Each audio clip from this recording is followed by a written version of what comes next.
Trackers here, and we've got some Eldrazi. One thing I kind of want to think about or keep track of as we play is, are the Chalice of the Void that we have access to here, are those better than just if we were playing something like, say, Noble Hierarch in this deck?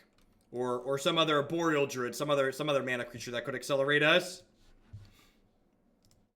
Let's go ahead and post on Twitters. We'll be on our way.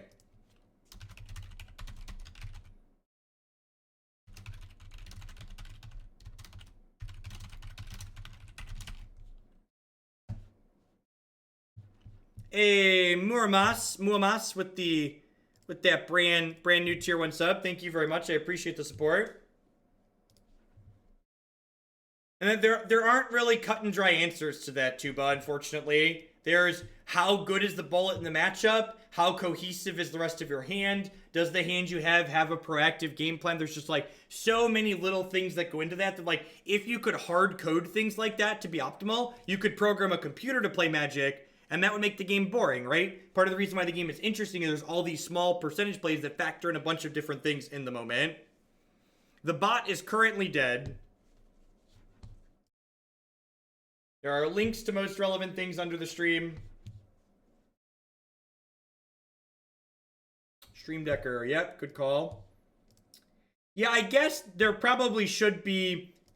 If there could be Carpulsion Forest or even Grove of the Burn Moles if we didn't want to hurt ourselves. So they kept 7. I guess I'm going to keep this. We'll see how Chalice feels. My experience playing with Chalice in the past in Modern is always that it leaves a little bit to be desired. It's a card that doesn't quite have the impact it has in this format that it has in Legacy. My thoughts on Artifact. Artifact looks like it has the potential to be very sweet. Being designed by one of, historically one of the best game designers in the industry and being produced by one of the best video game companies in the industry. Like, Valve doesn't make a lot of games because the games that they make are successful.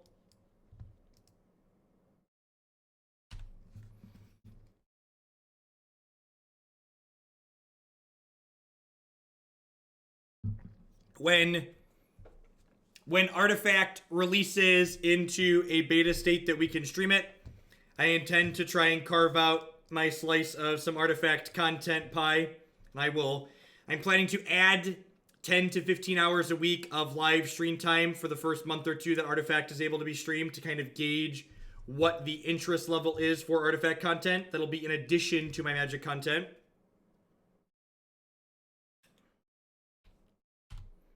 Yeah, definitely, Annie. You should also pop into the subs Discord and post it there. A little bit easier to have a discussion in the Discord format rather than just in Twitch chat. Twitch chat tends to flow a little bit more quickly. Land's a great draw here. Means I can go ahead and play Tireless Tracker. Then make a clue.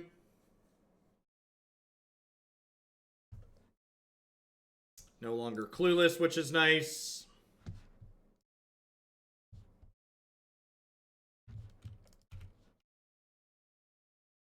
Oh, Green Desert. That's 100% what these should be. There should 100% one of these sets should be Green Desert. The Green Desert is, well, the Green Desert's not strictly better. This technically lets us cast Dismember for 1 less health. It's probably mostly better over the Yavimaya Coast, at least. Yeah, Green Desert's a good suggestion.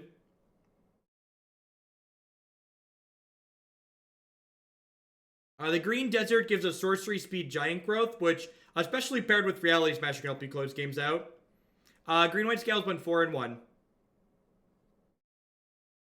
Why do I not enjoy Legacy?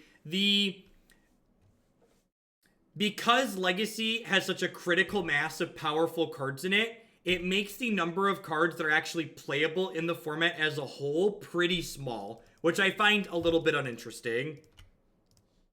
Even though Legacy has an extra decade's worth of cards that are legal in the format, I would argue it actually has a smaller playable card pool than Modern does because of the power level of the format.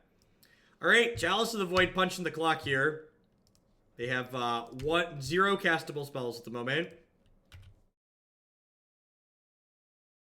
Won't Modern eventually have that same problem? Potentially, but that's also a problem you can manage by using the ban list. Unlike a lot of people, I don't subscribe to the school of thought that banning cards means you failed as a game designer. I think especially in formats like Modern, where there's like this very deep card pool, I think bannings are just something that are necessary to happen at a certain point when the format matures.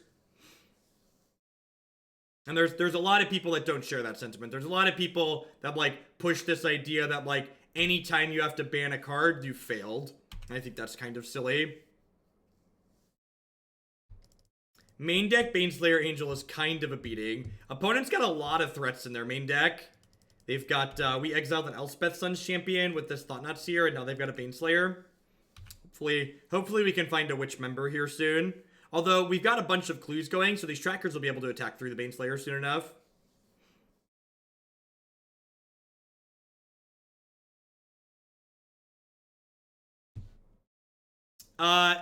Henny, normally we have a chat command for the Discord, but because the bot's dead, Google search Twitch Discord integration, and then sync your accounts up there.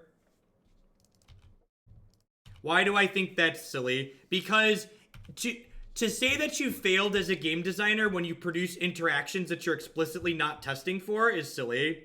Do a Google search, Henny. There's instructions if you Google Twitch. You need to be on the desktop. Like I said, normally we have a link, but the bot is currently dead.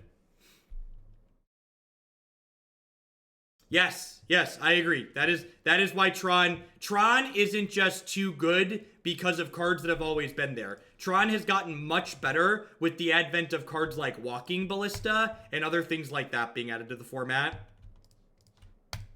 Alright, these are my 7/6s. There are many like them, but these ones are mine. We get to Field of Rune them off this Azcanta next turn, which is nice too. Probably looking for a Cryptic Command here. Mystic Snake, thank you for the 4-month resub there. I appreciate that. Welcome back. Thank you for the continued support.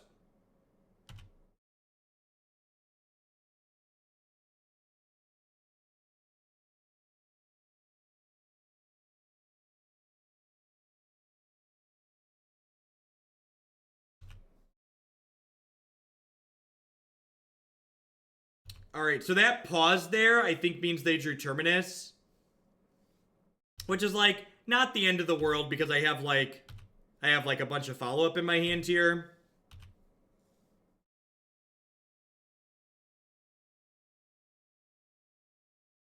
You have to use the desktop anyways. You can't link using your mobile. The mobile client doesn't link.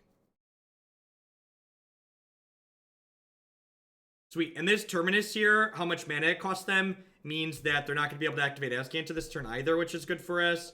So I get to field them off of that. What creature combo deck would I recommend in Modern? Devoted Company is a very reasonable deck. You can find my preferred Devoted Company deck list on my website.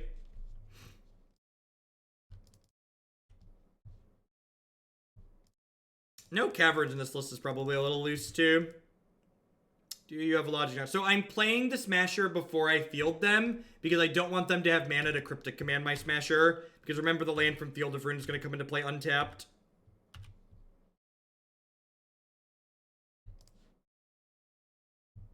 This also shuffles our trackers back into our deck, which is nice. I'm going to pitch the Spirit Guide and put Eldrazi Mimic into play here. So that way next turn we can attack for a good clean 15.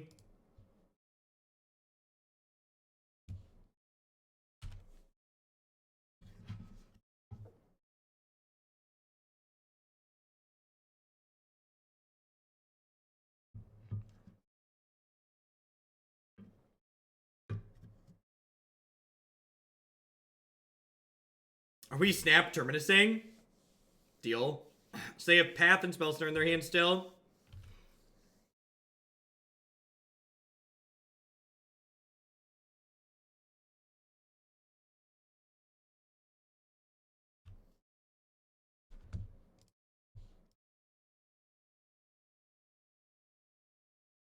I could see Illumination being okay in blue-red.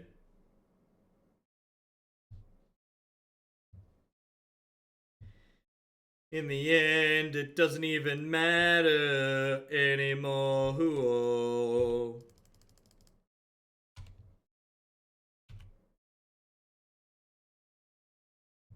So, Yeheni, the integration, there isn't a direct invite link. All the integration is handled automatically because it handles pulling people in and out when they unsub to the server or when they unsub to the channel. So it has to be done through the automatic integration. So this is definitely a Spirit Guide out matchup. You want to just like increase our threat density here a little bit. Probably just like bring some more threats in. I'm going to bring an Obstinate Baloth and a Relic. Now I'll bring in a Pithing Needle for a Planeswalker. Also tags Azcanta. 097. Payday is always fun.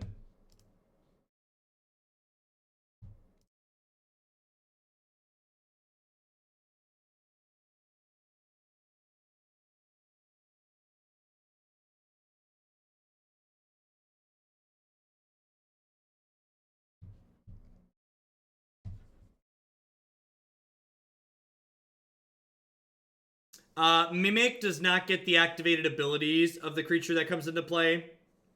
So it gets the power and toughness only. It doesn't take haste. No, that's how a lot of things are handled, Yanni. Like, but the Patreon works the same way. All through integrations rather than... Otherwise, they'd have to, like, manually boot people out or disassign roles when they... If they drop their sub to the server, the channel.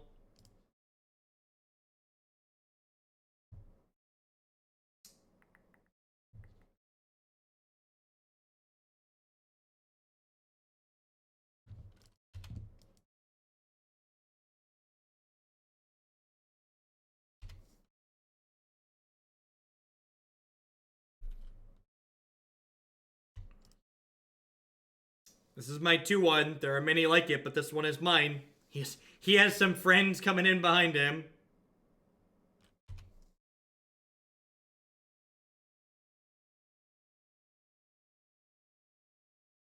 Slinky, I think they definitely considered modern in designing cards. I think cards like Alpine Moon and Assassin's Trophy and Damping Sphere, like, these are all cards that were very clearly designed with modern in mind.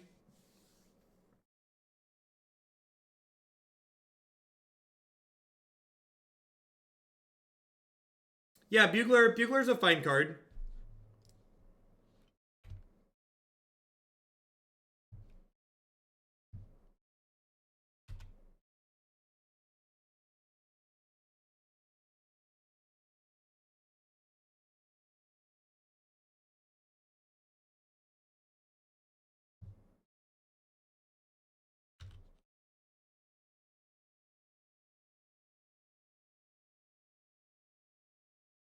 Yeah, it's very possible they're being designed for a future that they're testing a new non-rotating constructed format.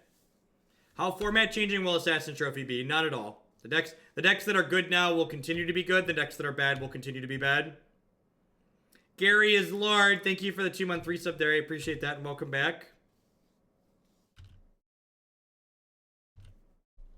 I know the first 2-1s probably didn't scare you too much, but how about the third 2-1 opponent? How does that make you feel? Are you quaking in your blue-white booties?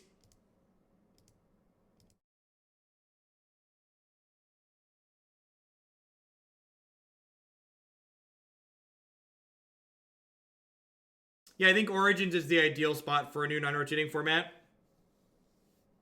They have a Baneslayer here. Timely, sure.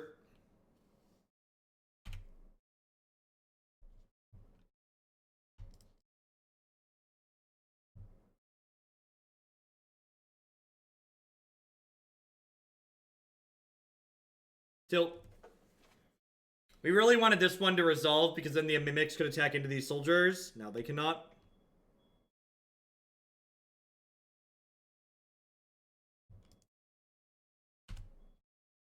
A big part of why Modern has increased in popularity so much in recent years is because Standard has been bad. Players that previously only played Standard have been pushed into Modern because Standard's been bad. What? No, this card, here's your budget Snapcaster, chat. Look at that. It's a creature. It's a human wizard, and it casts instants and sorceries from your graveyard. It's basically exactly Snapcaster Mage.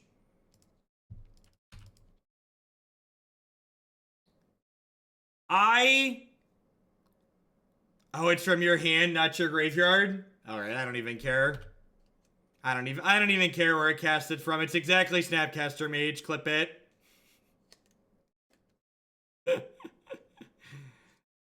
My hot take is that if Modern and Legacy both cost the same amount of dollars to play, Modern would still be incredibly more popular because of the types of games that it generates. In fact,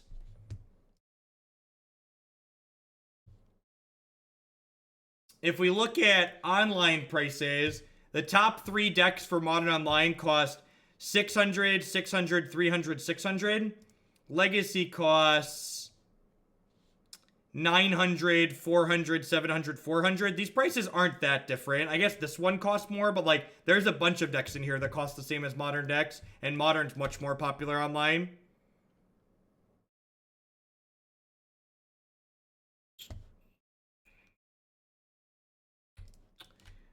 Fortunately, this one doesn't trigger my Eldrazi Mimics, for he is not colorless. He is green.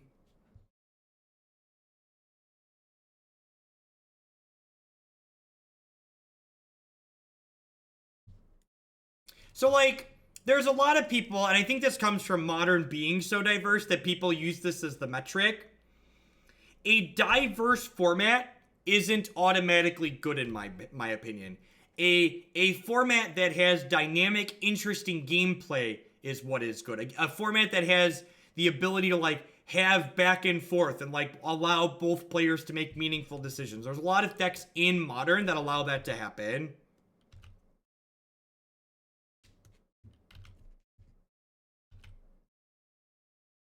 And while there is a plenty deep selection of degenerate decks that you can play in Modern, there's also a really good selection of very fair decks that are very reasonable.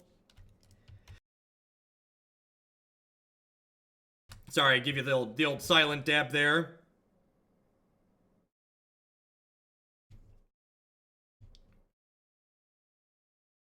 I agree, New Genesis. I think Wizards going back on a rotation schedule that they likely that had planned for a while probably screwed with the quality of Standard.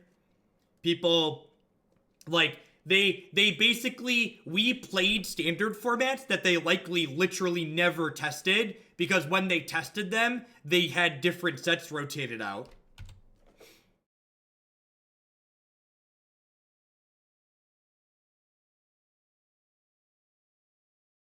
I agree, Pimped Up Monk, that you can't really objectively measure dynamic and interesting gameplay, but I think it's more important. I think you can set metrics through which to define dynamic and interesting gameplay, though. I think you can set metrics like both players got to actually play a game of Magic and take 4 or 5 turns or more. Like, those are... It takes more work. You can lazily define diverse, but it takes effort to define interactive and interesting gameplay. But you can definitely create and set realistic standards and then adhere to them for what constitutes interesting gameplay and what doesn't. Origins is where I would like to see Postmodern start.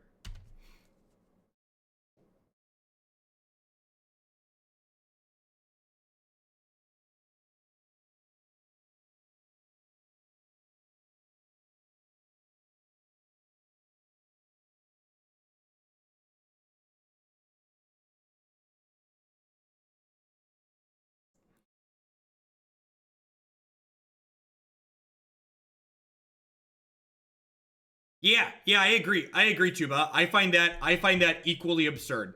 I think the idea that because the deck doesn't kill you outright, it's okay is just stupid.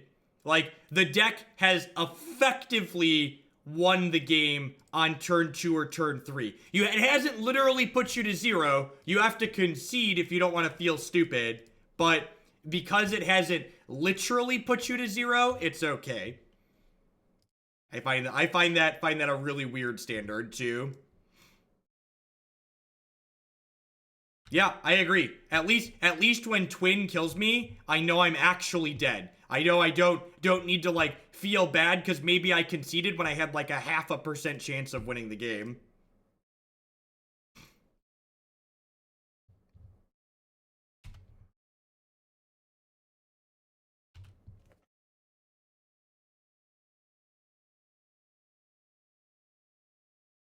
Well, I mean, Tulsilla, here's the thing. You're talking about they had to ban a pile of cards.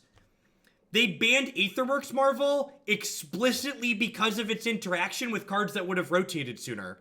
The reason why Aetherworks Marvel was as bad as it was because it was in a format alongside cards like Ulamog and Emrakul.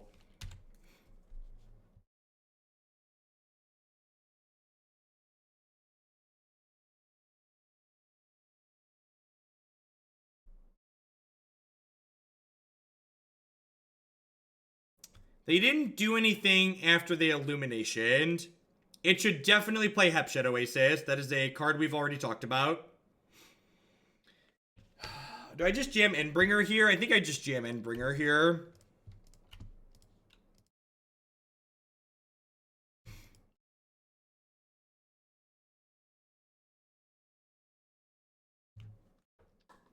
Finally tuned into the live stream. Keep up the awesome content. What's going on, Lego Maego? Thank you for the support. I appreciate that.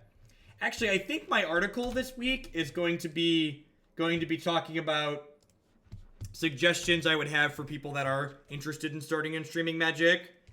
I've had that article like half written for a while. I think I'm going to finish it up and publish it this week. Or I might write about spoilers. I don't know. Spoiler season is tough to write about other things. There's been a lot of good spoilers this week.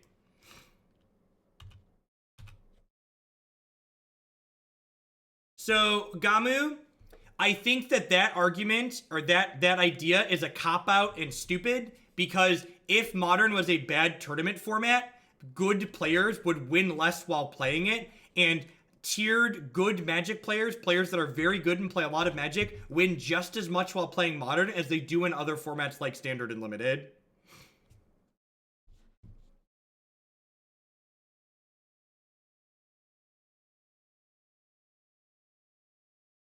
They might be able to pressure us out of the game with the Celestial Colonnade. We know they have another Timely Reinforcements in their hand too, though. They hit a Terminus. That's really unfortunate for us. They get to draw another card here too.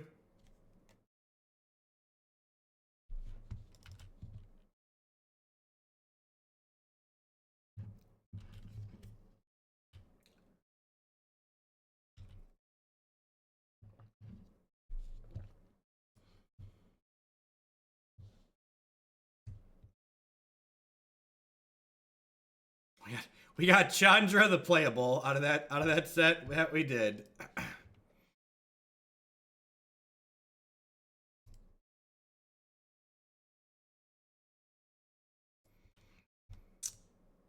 Field their Colonnade here and then play Thought-Knot.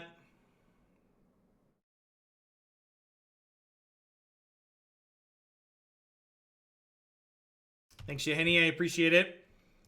And then we're going to make sure to change... I probably should have gotten another basic forest there.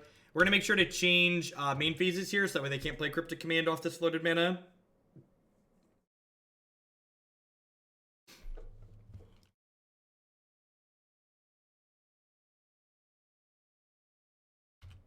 No, not at all, Tandem. Again, sets are designed with limited and standard in mind. When things end up being modern playable, like they either explicitly planned for it or it wasn't a happy accident. I don't think every set needs to have modern playable cards in it.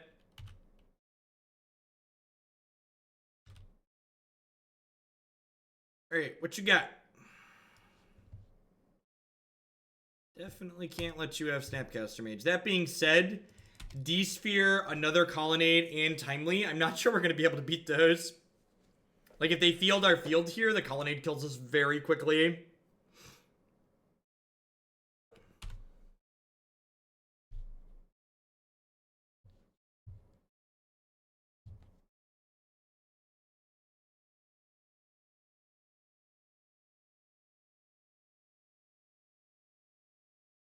Yeah, Brando, it's definitely an article that I'm going to write at some point. I just don't know when some point is currently going to be. Why didn't we bring in Surgical for the holidays? Asking the real questions.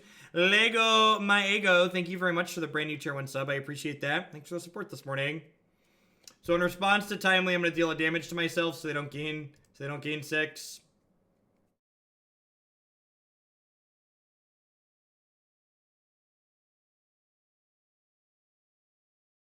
I mean, like, what am I going to do? Never play a creature, Mawood? Like, is that the plan? They just, like, never get a creature? Like, never cast a... How do I win the game without ever casting a creature spell? Like, please enlighten me. What does the plan look like?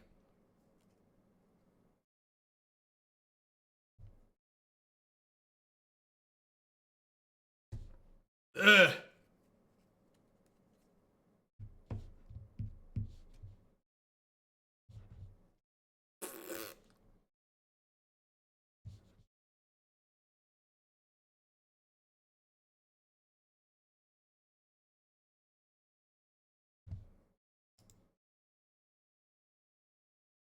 Very dead. Yeah, they should take nothing because they've got lethal in the skies. Do I want some Ratchet Bombs? Why is there an Adventurous Impulse in this deck? I'm gonna trim these and bring in some Ratchet Bombs, I think. They clean out their tokens and can kill things like Detention Sphere. I'm gonna trim a Baloth and bring in another bomb, maybe. I played a bunch of D&D during undergrad. It's been a long time since I personally played. I'm currently at a position in my life where this job is going really well, and this job is weird in the fact that unlike most jobs where like you can only work so many hours a week, the more I work at this job, the more money I make because the more donation decks I'm able to get through, and the more subs you get on Twitch, the more you stream. So I'm kind of just like putting every waking moment into the stream at all of my non-family, non-sleep time is basically going into this while I'm enjoying it. Because this job also has the benefit of, I really like this job. I have a good time here. This job is also unlike a lot of jobs where it could be one where, like, you know, maybe Magic's not here 2 years from now. I mean, if I start to feel burnt out, I'll just, like, dial it back and, like, not do 50 hours a week, right? I'll just, like, only stream the 30 hours a week that's on my schedule. Like, if you'll notice, while I have X amount of hours a week on my schedule, I stream a lot more than that because I like doing this. Yeah, correct. And like there are some tedious parts that are accumulating. Like we talk about how I try to be more organized than a lot of people that stream. Like there's some paperwork stuff that goes along with the stream that's like, that's not playing a game, right? Like responding to their deck submissions and updating the queue and stuff like that. Well, I'm fortunate in that my wife works for corporate America, so we are able to get healthcare through her job, which is good.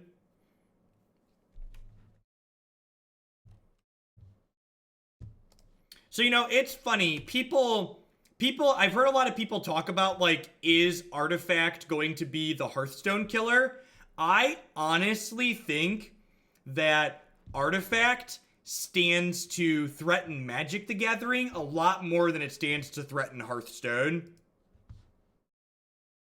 I think, especially from the competitive realm, Artifact has a lot to offer as far as like taking over like the competitive realm that Magic has, just because of the dollary dues that Valve has.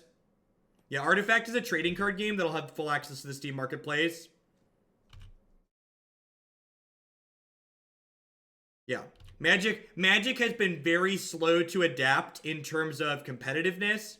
But I mean, there's also the flip side of that too, where like the competitive aspect of Magic the Gathering is is like kind of small, right? Especially as someone who like makes a ton of content. One of the reasons why my content became as successful as it has is because I stopped focusing on being competitive. There's far more market and money and viewer desire to watch non-competitive stuff. To watch the sweet decks do interesting things. No, I don't think Magic will ever die, but I wouldn't put it past, like, as someone who like now like has a majority of my eggs in this Magic Online basket, like a thought that's always in the back of my head is like, you know, what if Wizards of the Coast does something incredibly stupid like cutting support for Magic Online to try and push Magic Arena? And I'm not saying that they've said they do that, but I feel like based on past decisions that they've made, that that's something they could conceivably do. All right, so I've got this Dismember, so I'm just taking Terminus here. I'm going to crack them for 4. I'm going to hold on to this land for now because I've got Tireless Tracker. Correct. Artifact is not going to matter to the kitchen table demographic. I agree with that.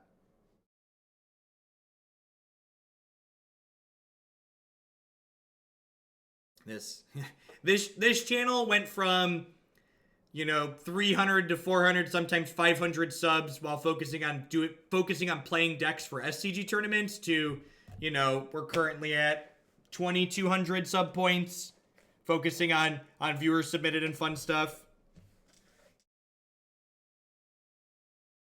Yeah, there's data that supports that, Rod. And that data is look at the number of Magic players that WotC says they have based on their surveys and their sales products, and look at how many people play in Magic tournaments. So, Lego, here's the gamble, though. The gamble is if they think they stand to gain more by trying to force people to the new platform than they currently make having people on Magic Online, they might try something like that.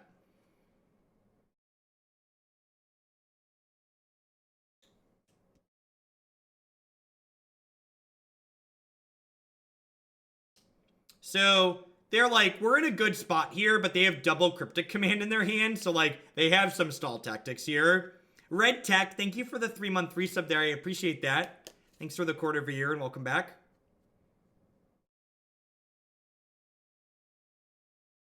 The second Baneslayer is a beating here. So getting pretty punished for taking the Terminus since they didn't hit another land. What am I doing here? I think I'm just maxing my clues to start.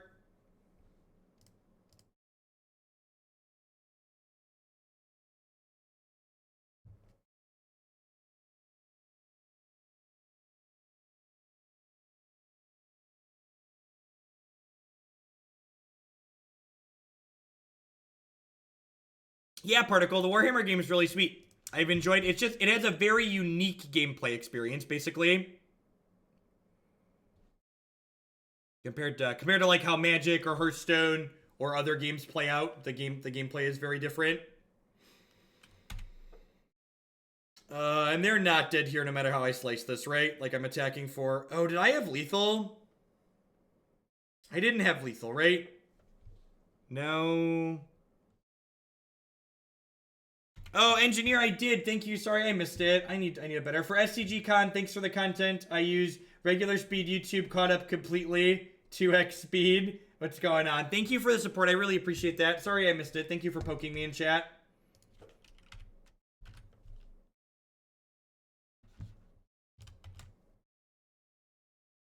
Yeah, I was 1 short of lethal. I could have attacked with all of these and made this a 5 power guy, and they would have gone to 8 and taken 7. Oh, they would have just blocked Tracker. Yeah, that's a good point. Ooh, this attack. This means we're getting Cryptic out of the game.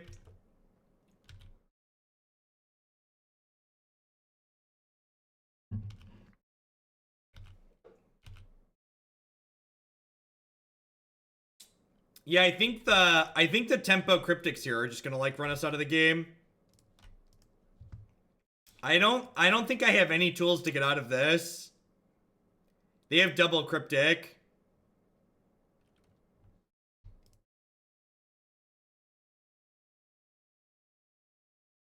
Oh, I guess I could have drawn this turn. If I would have drawn this turn, or before cracking the second clue, I could have played this post-combat.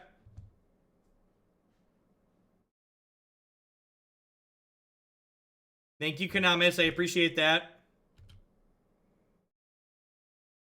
Yeah, I agree, Secret. You should, is the bot still dead? There, the bot is alive again. If you click that Imgur link, it has all the rules for the Warhammer game. But I agree that their in-game tutorial is a little medium. And we're not quite dead yet. So, they have another Cryptic Command to fog this turn. But then after they fog with it, I'm going to get to play Thought-Knot Seer, which is nice.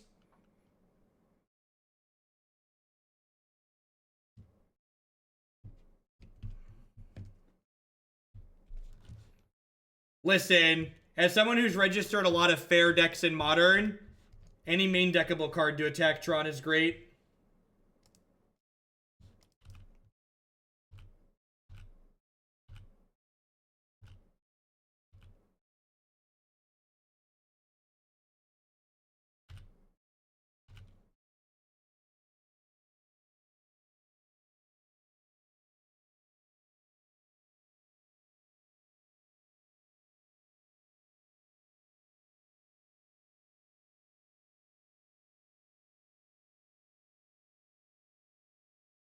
It's another Cryptic, yep. Alright, so we get to play TKS here post-combat.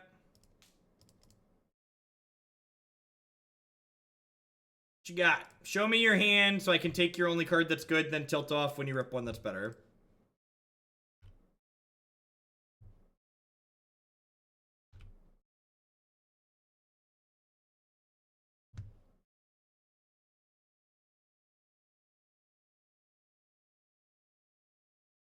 That one.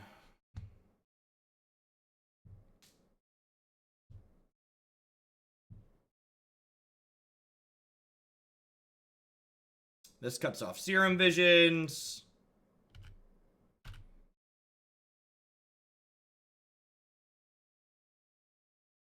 So they're going to 18. And I have 8, 13, 14, 15. Plus this.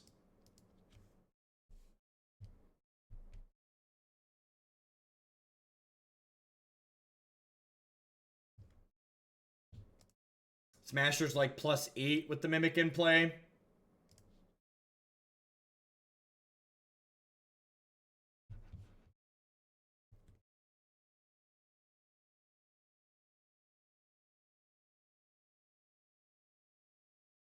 The only things they give you game losses for in competitive Magic are things... I think the only thing I would classify as close to unintuitive that you get a game loss for in Paper Magic is you're not allowed to have things that aren't your deck inside your deck box.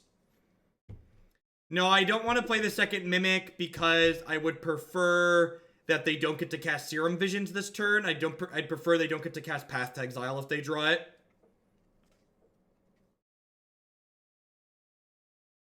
So if they hold this back, they're effectively at 18, and they can block a 5-power thing, and then they take 18 and die here.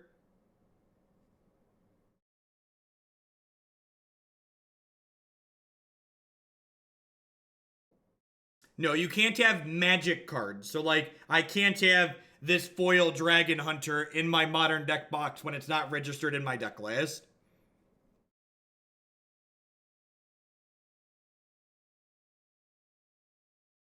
You can't have Magic cards. Magic the Gathering cards. If a Magic the Gathering card is not in your deck, registered on your deck list, don't put it in your deck box.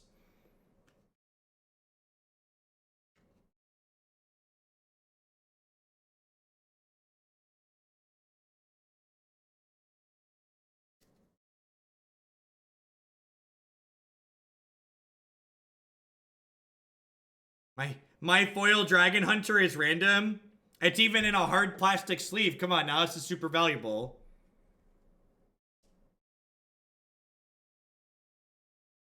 I believe they actually have an asterisk to that rule that you can have your GP promo in your deck box now. Because believe it or not, they used to give out a lot of game losses for people having GP promos in their deck boxes.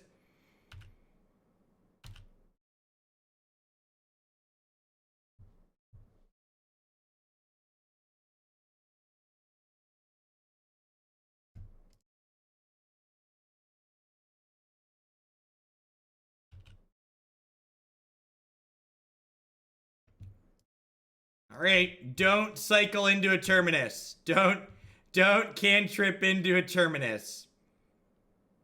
Don't cantrip into a Terminus. Don't do it to me. Don't do it. Don't do it. Die. Die.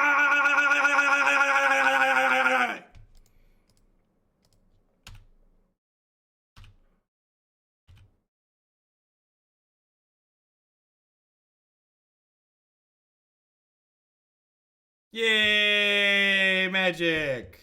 Sweet, we got him.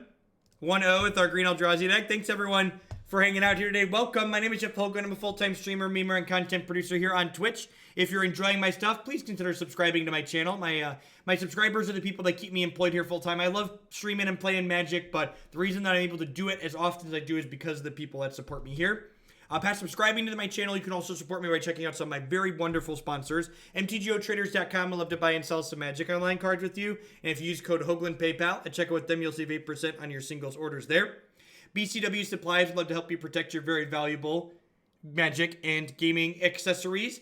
They do sleeves, deck boxes, and all sorts of other great stuff. You can save 10% on your orders at bcwsupplies.com using code Jeff10. Honey is a free browser add-on that when you install it using link bit.ly/HugelHoney, you'll be supporting my content here at no cost to yourself. What Honey does is when you're shopping online, it takes a look at stuff you've thrown in your shopping cart and then searches automatically for some coupon codes to save you money on things that you're going to be buying anyways. Lisa would like to get you on your way to a better night's sleep. Christy and I have been sleeping with Lisa for the last 3 months now, and we really love it. I don't think we'd ever go back to a traditional pillow top mattress. You can save $160 or more on your new mattress with them by checking out links bit.ly/HugelBedUS and bit.ly/HugelBedCA. After a 42-minute match one against blue-white control, hopefully we find some of them aggro decks that Modern is so famous for. I swear the increased popularity of blue-white control on Magic Online has increased the average length of my leagues by 20 to 30 minutes. How's the 31st emote? I haven't had any good ideas for the 31st slot.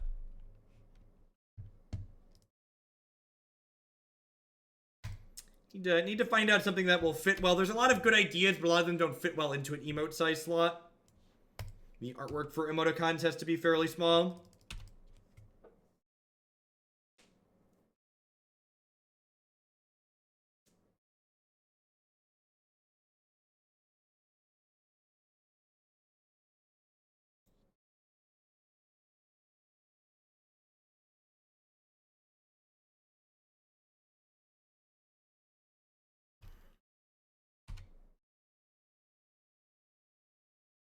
We have a friendly fire emote. Look at how happy he is. Look at how happy he is. He is friendly and he is fire.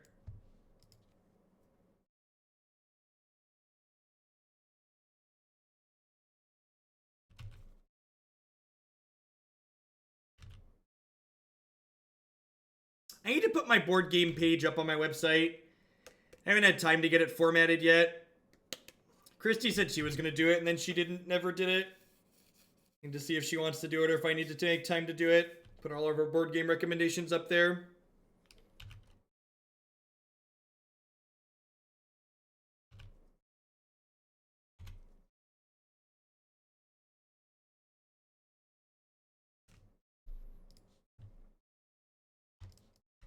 Probably dead to rights this game. Our 4 copies of Chalice of the Void are going to give us some play in this matchup, along with our Relic of Progenitus as well. Details on how to get into Discord are here.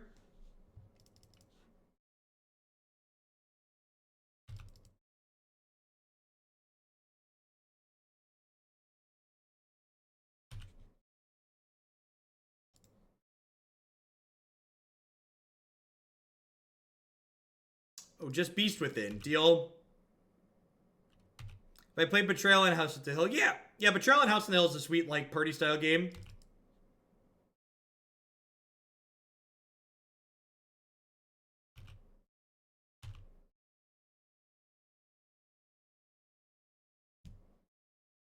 Wow, they don't have a thing. Okay, that's pretty rare.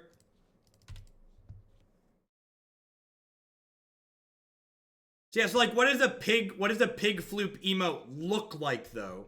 What is it? What represents that at emote size? Yeah, we only play Overwatch on PC. Where the good Lord Gaben intended games to be played.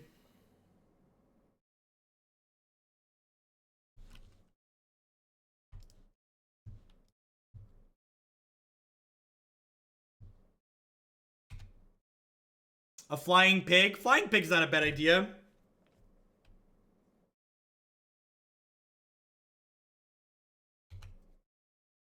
Zero replayability is a bad selling point for a game. Yeah, I have a PO box. You can send me cards to sign.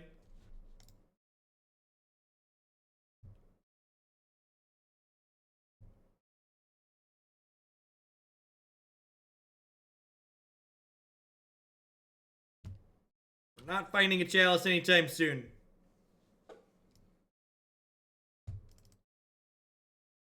I guess I bring in Surgical because sometimes they go off really quickly, and Surgical is reasonable then.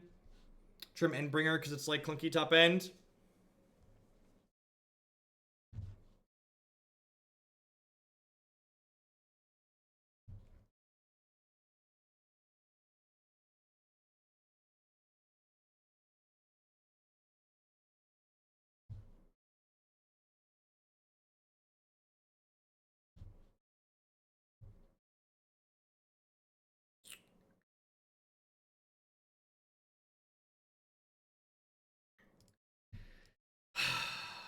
I was gonna try and mulligan aggressively this game, but I definitely can't mulligan this hand, right?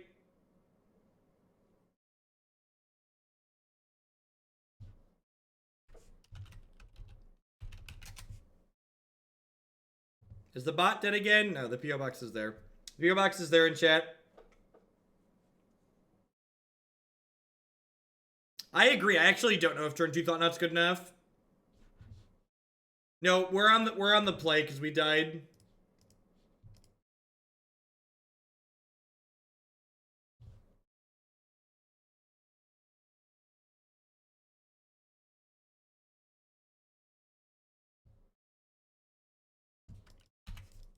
Yeah, could you imagine how many decks Gemstone Caverns would be if you could put it into play on turn 1 when you're on the play? It would just be in like every degenerate deck.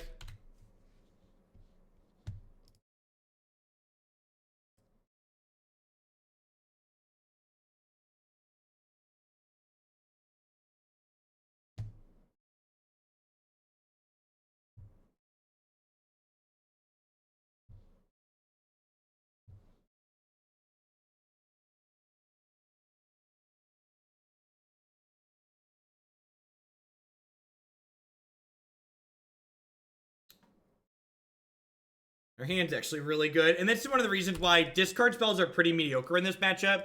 Because the opponent has so many cards that cycle in their deck that they're able to just like, even if we did tag something here, they're able to just like cycle into a new one very quickly. We do have a pretty quick clock this game though. And if we draw like a Relic or a Chalice like that, that should lock the game up. We have a very, very small window here to be able to get out from under the Chalice because of how quickly we're going to kill them.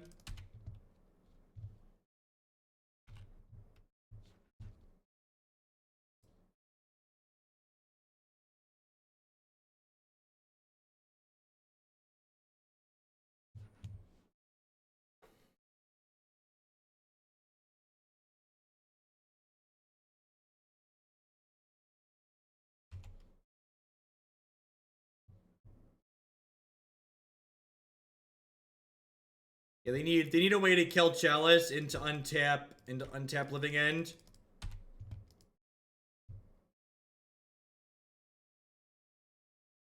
Narset Cannon. Narset Cannon's the best Gemstone Cavern deck, not close. Stop it.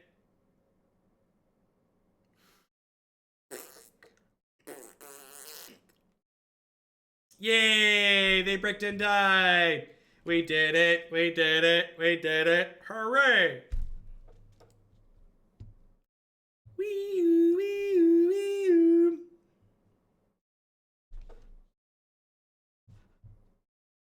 I should update that link.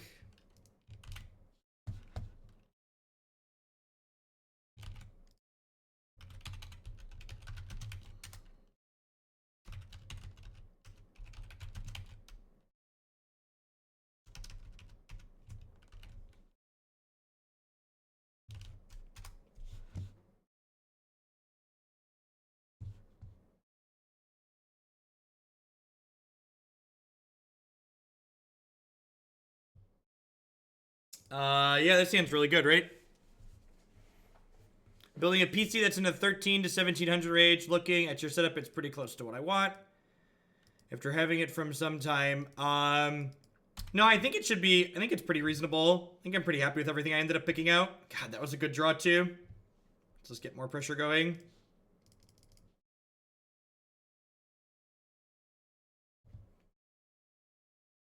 We're going to have Jester of Hoaglandia tokens sometime very soon. We've got a bunch of merch coming up. We're going to have shirts and stickers and tokens and pins and all sorts of great stuff.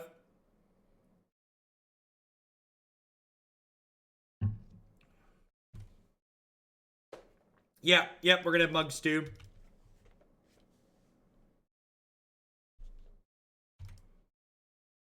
Temple, Matter Reshaper, Spirit Guide. Ew. Good clean curve here. I punted the last match. I misclicked and died, so we went 4-1.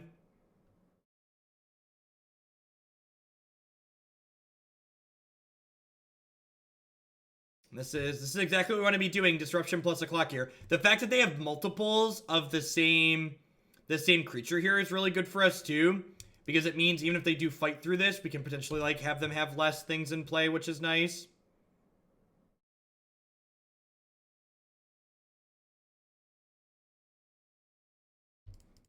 Play this pre-combat so we can pump up the jam. Bump up the bump up the pump up the jam. Bump up the pump up the pump up the jam. Do do do do do do do do do do. Can we get a Jeff Hoagland body pillowcase?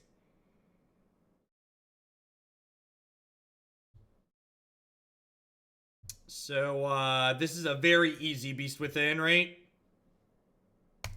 Just not close. Their hand is really bad. Especially now that we took the Beast Within. Like, they have minimal amounts of cyclers. They don't have a lot of land. I guess they can just start, like, casting these Fairy Macabres.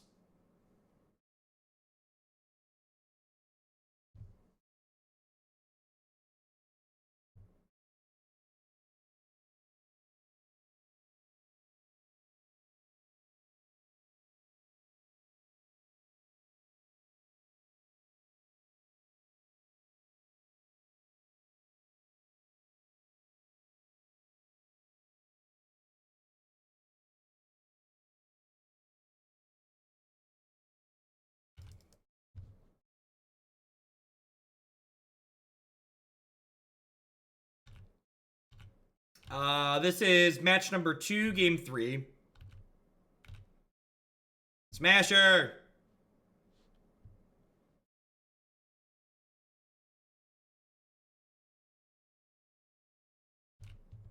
They keep in Fairy Macabre, so that way, after they kill some of our creatures, they're able to... what's the word I'm searching for? They're able to exile them from our graveyard. It also fights Surgical too. So hitting them for 6 here makes this fetch land invalidated, which is nice. And then I've got Dub's Matter Reshaper in play here. Should they somehow get through this Chalice?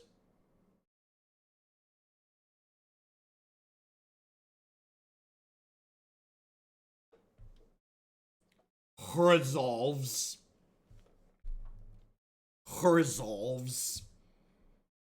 Gotta make sure you get the appropriate amounts of phlegm in there with the resolves. Alright, 2-0. Doing Eldrazi deck things. We've had 2 matches in a row where Chalice has been pretty reasonable. I think there's a lot of decks in the format where Chalice leaves a lot to be desired, but both the Past the Exile control deck and the Living End combo deck are places where Chalice is very, very potent.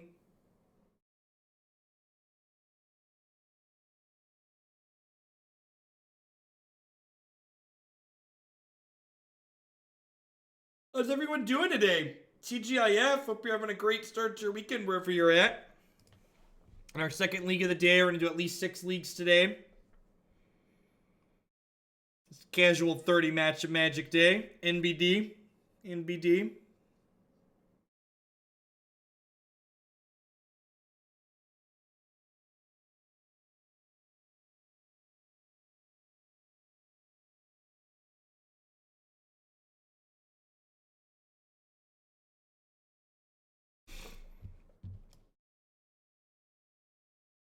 Stands pretty decent. Ancient Tomb, Mimic on 1. Forest, Ancient Tomb, Tracker on 2. Tracker on 3, play land, make 2 clues.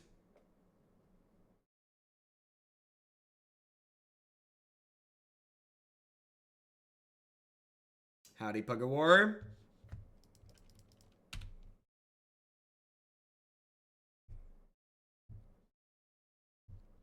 I don't actually think you have to have Tireless Tracker to, or you don't have to have fetches to make Tireless Tracker absurd. Tracker's even good, pretty good without fetches.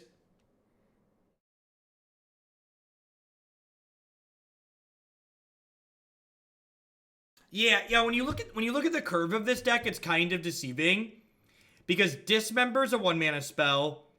This is a land, and this is kind of a 2-drop because of Tomb, and then Chalice is basically a 2-drop as well. So like the curve is actually closer to, it's closer to this, right? When you look at it, which this looks far more appealing, right? Like this is a curve that like is almost reasonable. It goes up a little bit higher than you might prefer for some modern decks, but it's definitely more reasonable than like all the 3s in the same pile. Lots of practice, Urinal Mike. Lots of practice. So people that are newer to Magic won't remember this, but so SCG tournaments right now are 2-day tournaments like Grand Prix. They're modeled after Grand Prix, basically.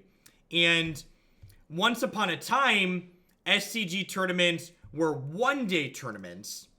And when they were 1-day tournaments, they were often like 9 and 10 round standard opens on Saturday that then had a top 8 after it, and then an 8 or 9 round legacy open the next day. And I remember multiple weekends back when I first started playing a bunch of tournament Magic where I'd play a 10 round standard open and then top 8 and play like an 11th and maybe a 12th match, and then play an 8 or 9 round legacy open and sometimes top 8 that one too. There's just like so many matches in a weekend comparatively to like the 15 match system we have now. They were fun, but they were draining. I remember the first time, no, it was the second Legacy Open I top 8'd. We didn't leave the convention center until 2 a.m. technically Monday morning. So like we finished playing the finals at like 1:30 or 2 in the morning. And that's a big part of why SCG changed their tournament system, is because, believe it or not, the convention centers weren't happy with that system.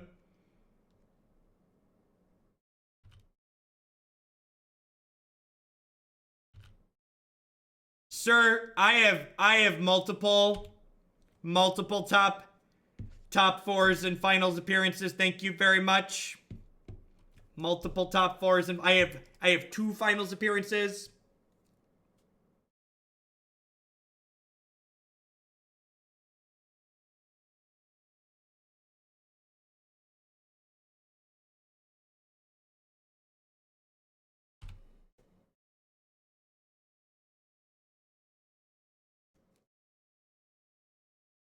Deal. So, do I want to play Smasher and Smush next turn, or do I want to play Tracker to have another creature on defense? I almost want to have another creature on defense. Let's see what we draw for the turn.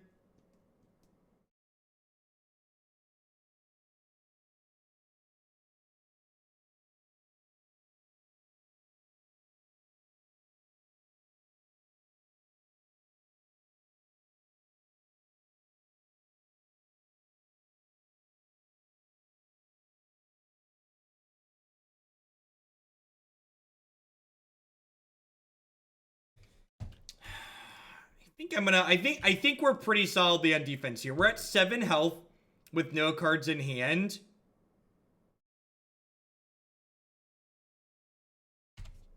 It could also be correct. I could see it being correct to just like play Smasher on D here as well.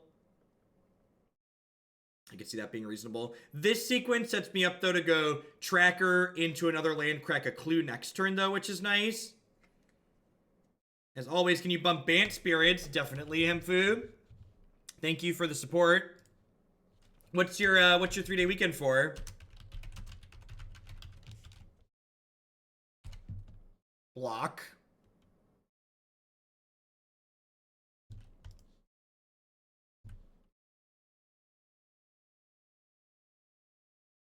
Ah, 412s. That's nice. That's nice in a way.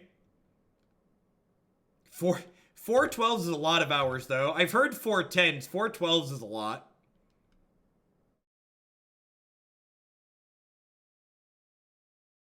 I'm a slave at Tesla.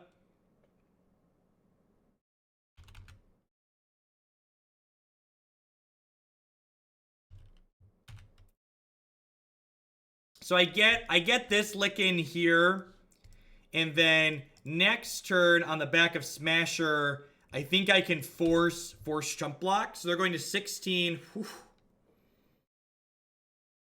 They're going to 16, and then I'm attacking for 9, 13. Not quite lethal yet.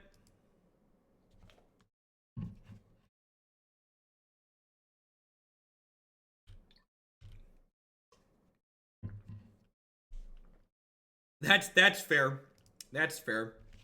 Back when I was in high school and then undergrad, I worked at a small center for the performing arts, and they had like a 400-seat theater in there, and there were often weekends where I'd spend like 18 hours on a Saturday working in the theater. There'd just be like a show Friday night that like rolled over till 2 or 3 a.m. into like a kid's performance into the morning that I would work on into another show Saturday night.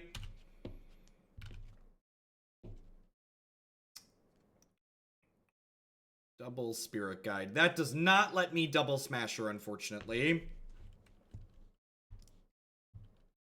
What did I do in the theater? I did audio and lighting type stuff.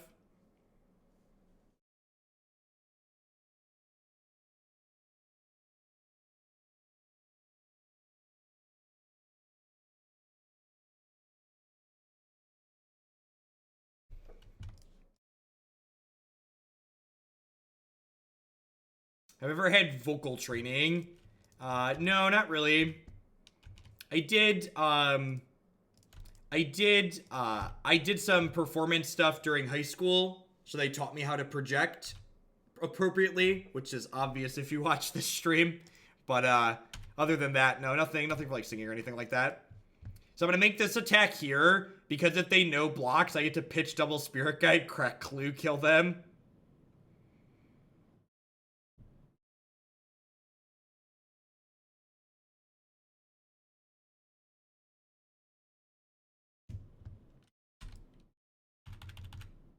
Might as well do this now, because if I hit a land, we can make some more clues.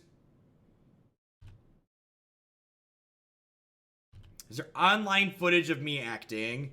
I think that predates the internet. It doesn't. I'm not that old. I think there's a DVD in my basement somewhere. That could be fun to upload to YouTube at some point if I find it.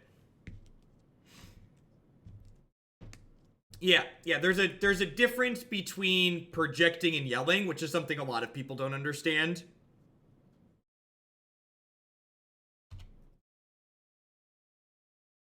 We could die here. If they only have 3 lands in 13 cards, we could be dead. They have burn spell here. Use that diaphragm. Exactly. Yeah, I had long hair during high school and most of undergrad too. Long hair.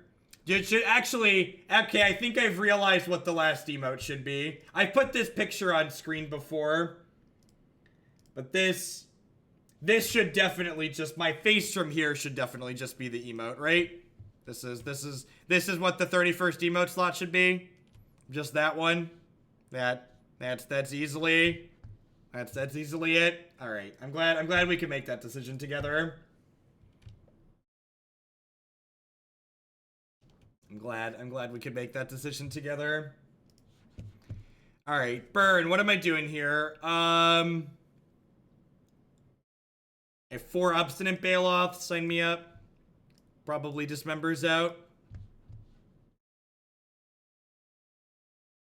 That picture's been on stream before. Listen, you are the person who you are and who you've been, and you need to embrace it. Even if you've had terrible things you've done in your past, you need to own it. And if they're terrible and you don't do them anymore, you're like, well, I don't do that anymore and I've learned. And if they're funny, embrace it. Funny is great. What's going on, Hippity? Thank you for the 4-month resub there. That's true. I enjoyed long hair before it was taken away from me.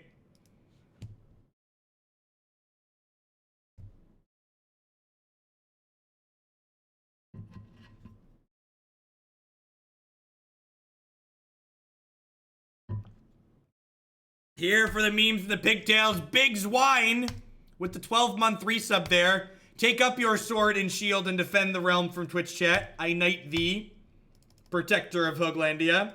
Thank you for the year of support. I appreciate that. What year is that picture from? It's a good question. I think 2007. That was posted February 1st, 2009. So I was 18 in that picture.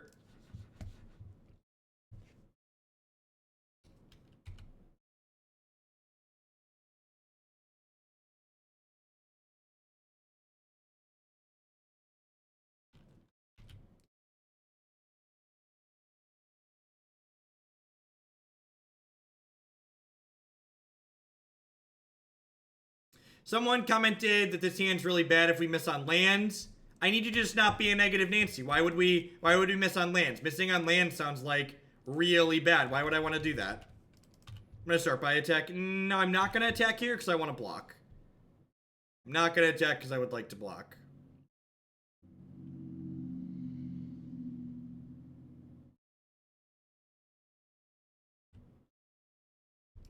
We're on defense here.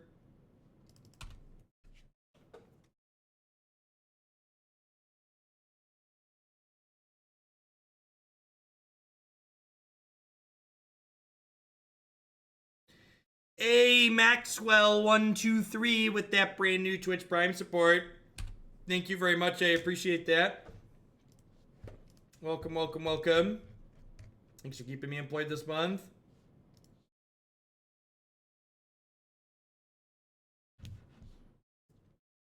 So these are still going to give them Soulscar Mage, Prowess, and Young Pyromancer tokens, but the impact of a lot of their deck is shut off by Chalice on 1.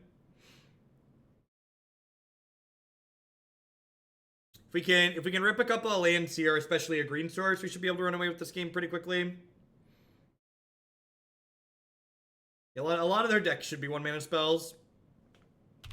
No locks.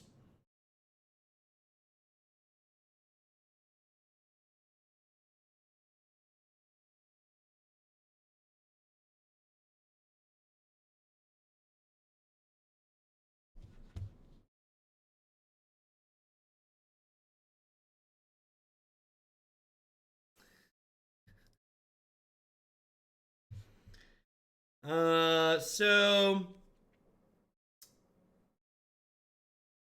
I probably want to play Tracker out because it's more resource efficient, right? Like I could play Matter Reshaper and it's a little bit better at blocking, but at the same time, I just want to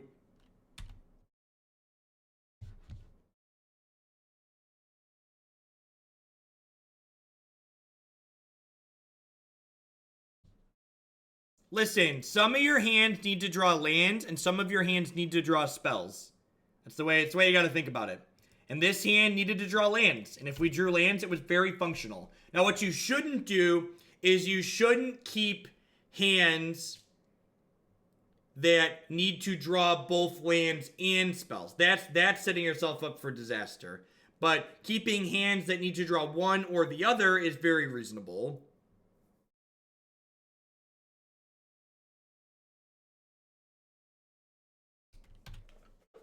Just take this hit here. The Flame of Keld could get scary next turn with all these elementals.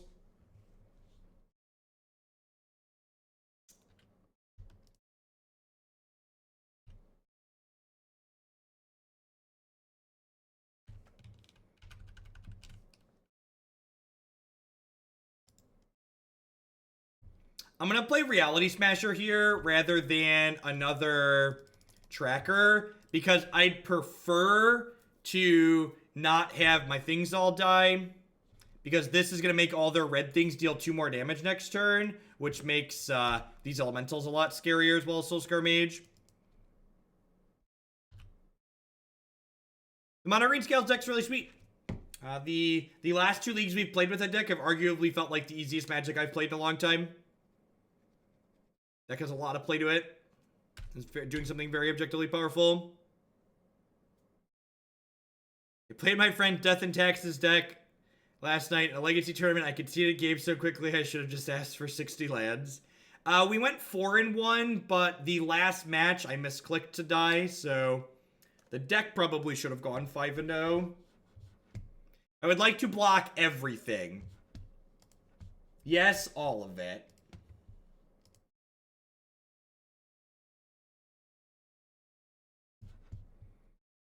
Stone cold nothing, eh? Bold strategy, Cotton. Let's see how it pays off for him.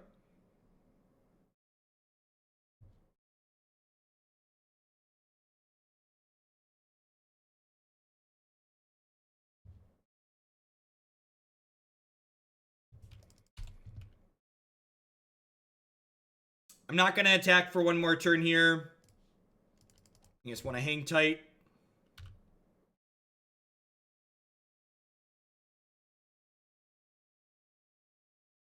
Next turn, we'll start cracking clues and then crunching in with probably Smasher and one tracker. Tracker's very good. If your deck has green mana and is a mid-range deck and doesn't have 4 Tireless Trackers, you need to take a hot second and reassess what you're doing with your life. What's going on, Anner?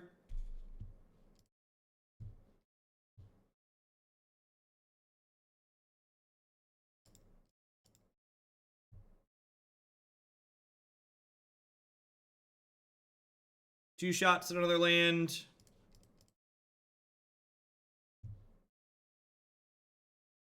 Bum ba dum ba dum ba da da da da. Bum ba dum ba dum ba dum bum ba da ba ba. So, I'm just gonna go ahead and start smushing here. They probably have an Abrade or a Smash the Smithereens in their deck.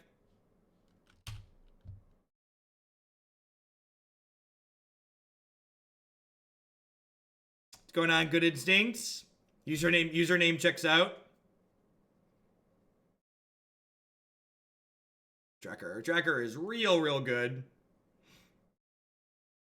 Coffee's for closers, and she's getting herself a cup of joe.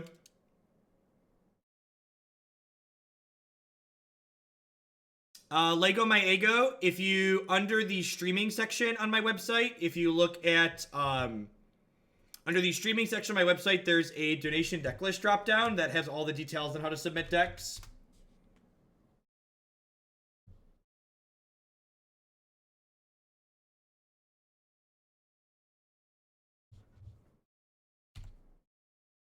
Second PZ could let them play through this Chalice, potentially.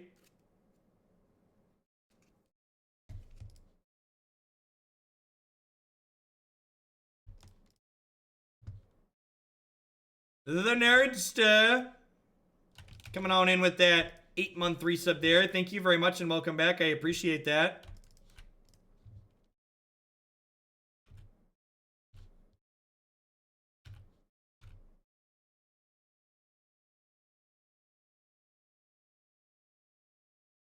Not a whole lot. We're actually having a pretty good run so far today. We 4-1'd with Scales and we're 2-0 in this league, and it looks like we're gonna dunk this matchup too. Unfortunately, we're currently clueless, but we'll resolve that next turn. Get that worked out.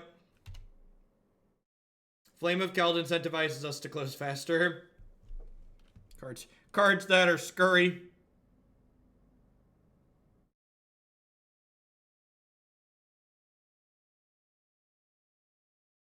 So they have no hand here.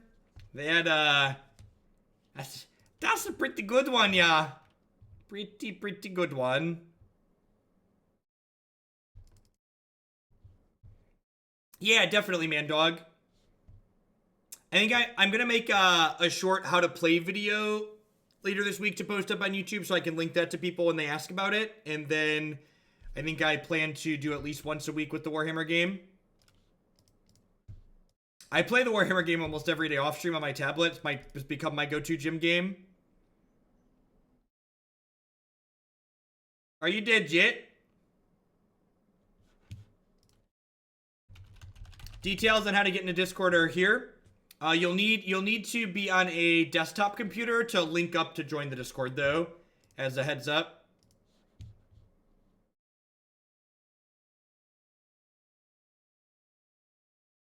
Matchup seems bad. I've had other people say that they feel the Spirits matchup is bad. It kind of makes me smile. The Flash decks, especially Flash mirror matches. What's going on, Ramario? Especially Flash mirror matches leave a lot of play for decision making. My best piece of advice for Flash mirror matches is remember that you don't have to play your instant speed cards on your opponent's turns. Don't be afraid to kill their things as soon as they come into play when they don't have other ways up to protect them. How cheap is it to get into the Warhammer card game? So it's a free-to-play digital game. The budget aggro deck that I have put together a list for is like $8 to buy singles for to complete once you unlock the free starter deck. And keep in mind, the Warhammer game is still kind of new, so we don't really know fully what's good and what's bad. Like, I have decks that I'm winning with, but I don't actually know if they're good. And someone mentioned writing about evaluating cards from a Magic perspective. I'm not even really sure I know how to evaluate cards in the game yet. I'm still kind of feeling my way around. It's one of the reasons why I'm really enjoying it. Just the gameplay is very different. Yeah, if you just search for Warhammer Age of Sigmar Champions on the Play Store or the Apple Store, whatever it's called, you can find it, install it on your mobile.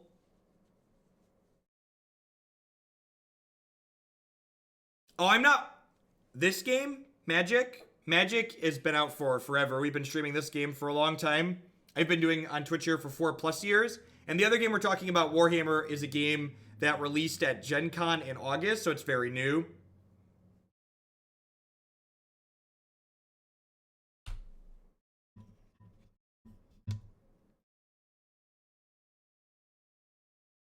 I feel like Misty Rainforest probably reasonable for us.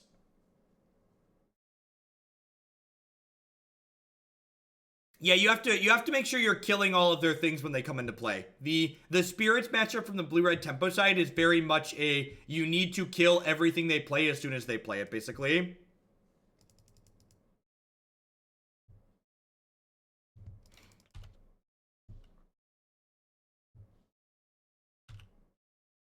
How does Red get through Tracker with a Chalice on board? You need more braids in your life, Andy. If your deck has mountains in it in Modern and you don't have a braids in your 75, you probably messed up. A braid is very, very good. Gosh, if we hit a land next turn, we just get to go Spirit Guide Smush you. Knock him to 1. Do I still play Hex at all? Hex, for all intents and purposes, is dead and gone. All of their developers have basically moved on to working on other games, and there hasn't been a meaningful piece of information out of the Hex camp for a long time. I mean, it's fine. We weren't going to have them dead on board this turn anyways, and like now they'll be dead next turn. Although if they hit like Anger of the Gods next turn, we could be in a little bit of trouble. Although they're going to 8 here, so like Smusher kills them in 2. The games industry is very volatile. I definitely think, it's impossible to know. So, I probably shouldn't even speculate. I think the games industry is very difficult to stay afloat in. It's possible for a game to make no mistakes and still fail, but I also think it's probably fair to say Hex made a few mistakes. But at the same time, I really feel like Hex was kind of hamstrung from the start because of how it was a Kickstarter and how they tried to focus on so much PvE stuff that ended up not coming through to fruition. No joke, Immortal, the Kickstarter stuff I think hurt them a lot. The negative PR associated with what ended up happening from that hurt the very good aspects of the game that it had. Oh, for fuck's sake. So we're dead? Yeah, the Warhammer game is mobile and paper only. We're actually just like stone cold to this card, right? I have 0 ways to kill a Madcap in my 75. All right, we're done. We're done. Nope. Nope. Nope. Moving on with my life. Stop it. Stop it. Stop it. Ratchet Bomb. Double Dismember. Nope. Moving on to the next one.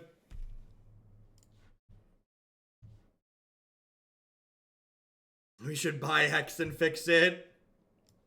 That sounds like a lot of work in a very flooded market.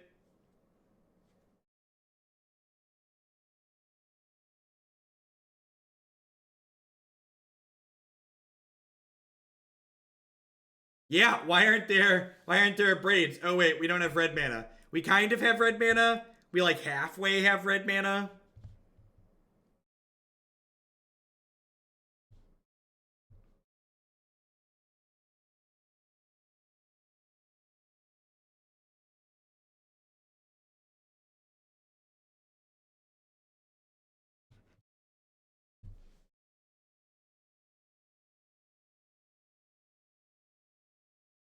Yeah, no claims, no naturalize is interesting.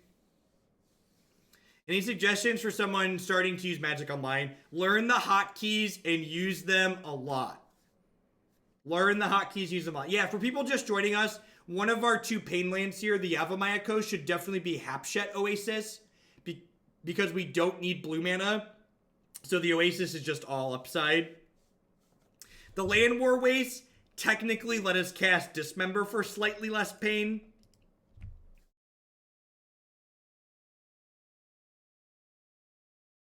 Red-green Eldrazi is a deck, Makamook Savage. It's actually like top beta to Grand Prix and stuff. If you do a Google search for red-green Eldrazi in Modern, you can also find us playing it on the YouTube channel, historically speaking. There's videos of us playing it there.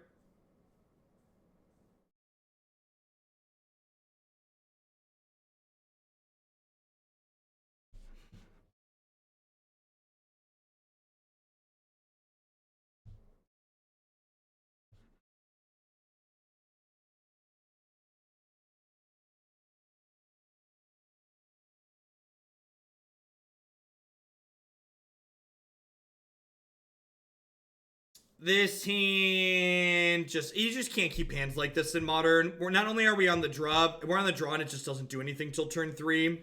It's just too slow. This hand has a Dismember in it, which is nice, so we'll keep it.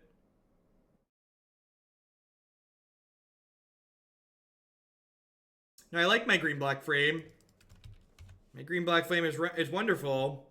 Why you have to hate my green-black frame? It's so nice.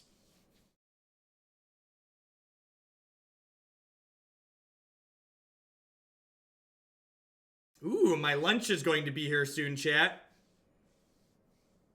Who's excited? Who's excited for lunch?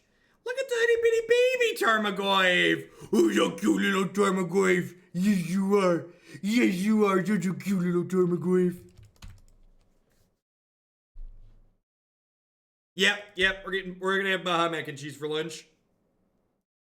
I might have developed an addiction to Baja mac and cheese. It's very, very good. Wow, just straight up no plays. Okay. I assume that whatever I cast here is about to die in a blaze, so I'm going to lead on Matter Reshaper since it replaces itself.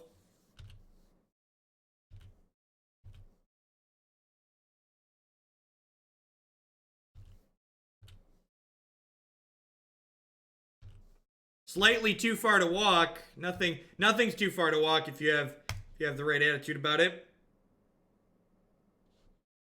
Oh, I guess this technically makes their stupid dinosaur bigger, huh? Have a 1/2 Tarmogoyf because I'm a giver.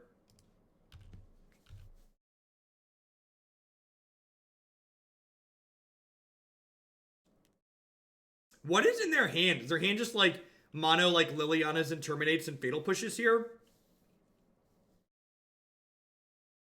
I feel like whatever they kept, it couldn't have possibly been a keep.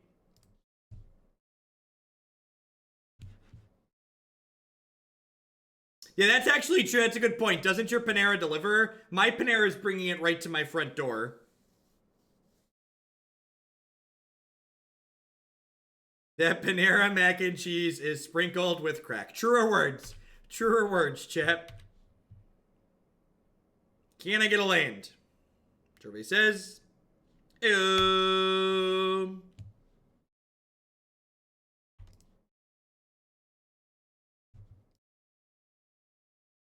I have no idea. I guess the impulse like makes Goyfs bigger. I guess they do like the same thing though, right? Oh, Oath of Nissa gets Planeswalkers too. So if there's Planeswalkers in your deck, I guess Oath of Nissa is like just better. Thoughts on Trophy and Hollow's one board? I don't know. I feel like you probably don't need to splash that effect. Maybe it's fine. Maybe it's just like good enough to splash. All right. Well, we're definitely witch-membering this.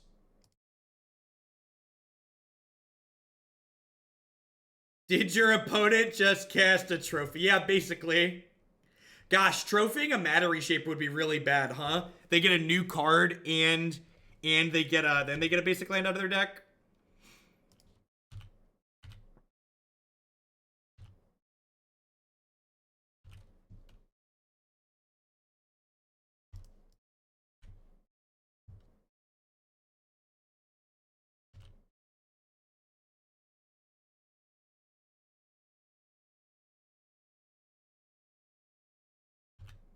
Oh no!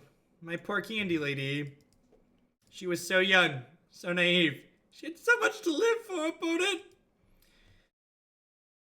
We're probably gonna end up fielding this Blackcleave Cliffs if they keep stumbling, just to make them choose between red and black. All right, that's no longer the case.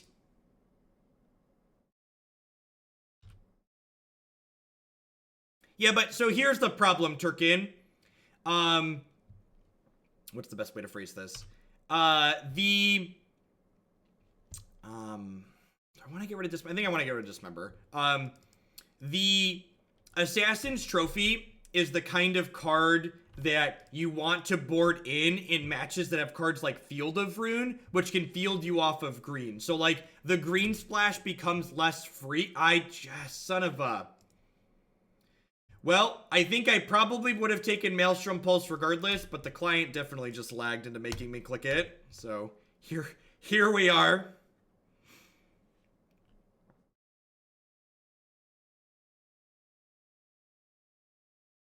I guess they can K-command, shock my Matter Reshaper, make me discard a card. Oh, they can't Edict me anymore though, right? If they want to plus this, they have to trade either Bloodbraid or Kolaghan's Command for one of these cards in my hand, which is like a pretty good deal for us, honestly. So I assume Matter Reshaper is going to eat it here.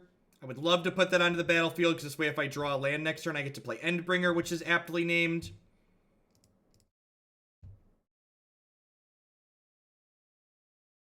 I wouldn't be surprised to see her push up here.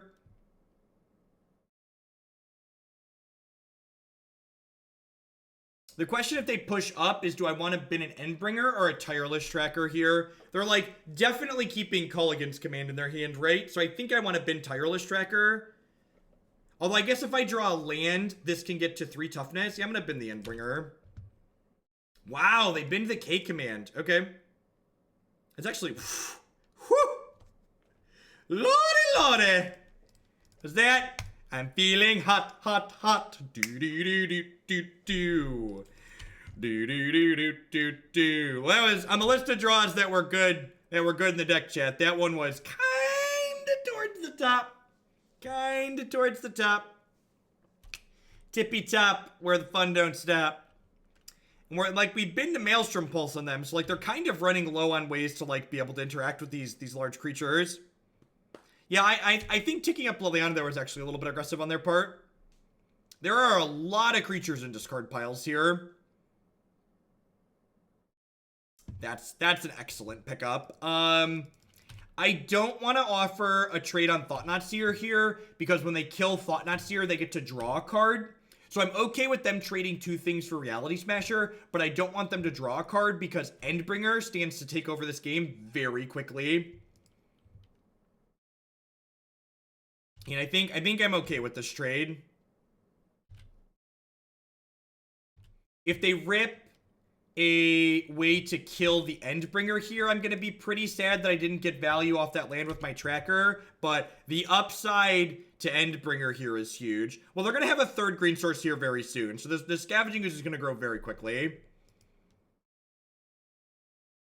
I say they might shock and like get their eats in now too. So they have 1, 2, 3 creatures over here, and there are 1, 2, 3, 4 creatures over here. So the Scavenging Ooze basically has a limitless supply here.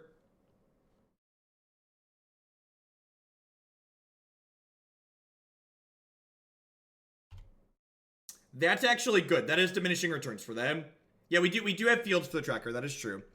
That being said, I'm kind of dedicated to drawing cards with this bad boy.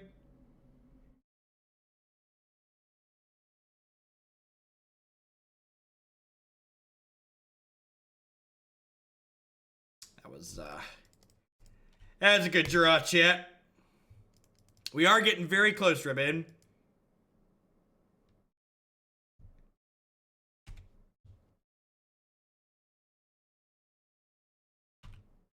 So because they elected to play this Scavenging Ooze, this can only be a 5/5 here. So they might eat and then trade this off, which I think I'm okay with, because this next Scavenging Ooze will be smaller then. Smash or no smashing? It's like telling a bird not to fly. It's like telling a plant not to photosynthesize. Smasher was built to smash, chat. Don't take away his smashiness.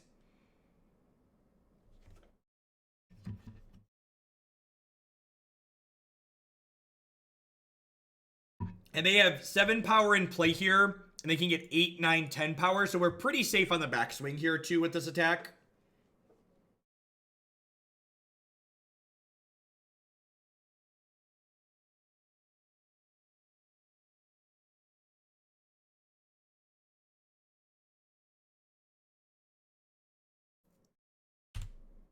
No blocks.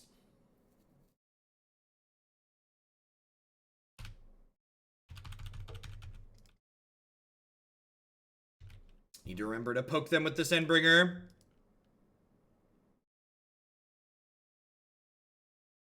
If they don't have a removal spell here, Endbringer's going to kill them next turn. This can ping something, and it also can make something not attack or block. Which, making something not attack or block on this board is, like, really good for us. Because it means they won't get to chump block the Thought-Knot Seer here. Do you have a Terminate?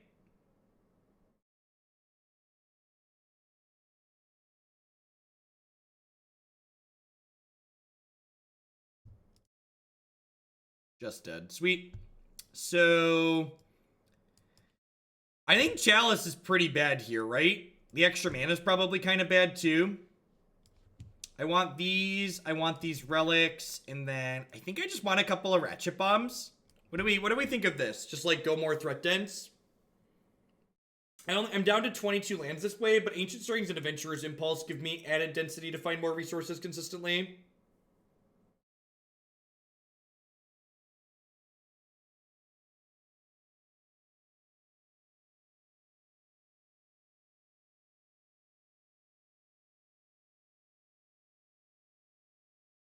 So for a while, I wasn't a huge fan of Obstinate Baloth against Jund, but I think the fact that Jund plays Bloodbraid Elf again actually makes Baloth a lot better, because it gives you more creatures that Baloth can profitably block. Buffering our health total also isn't negligible in this matchup. My Panera order is out for delivery, chat. They sent me an email. Chat. The Baja mac and cheese is en route. It's en route. Unlucky. Thank you very much for the brand, for welcome. I'm just on autopilot. Good afternoon. Thanks for showing up. I saw a name, I saw a sub icon, I went into a spiel. You're still great, Unlucky. You're the best. You're all the best. We got almost 900 people here this afternoon.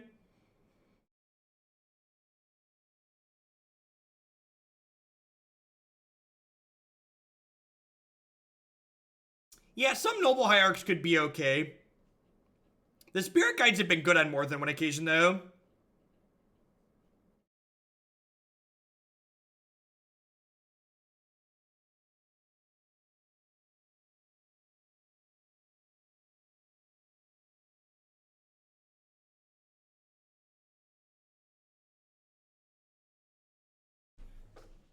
It's here!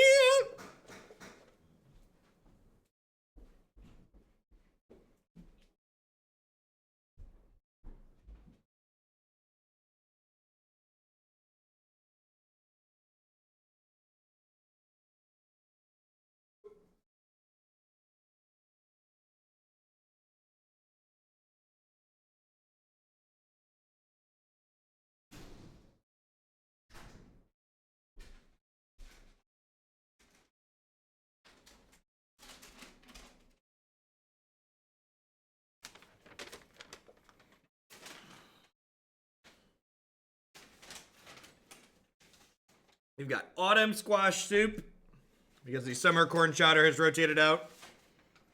And we have Baja Mac and Cheese, because as someone who falls firmly into the millennial camp, everything is better with avocado, chat. Everything is better with avocado.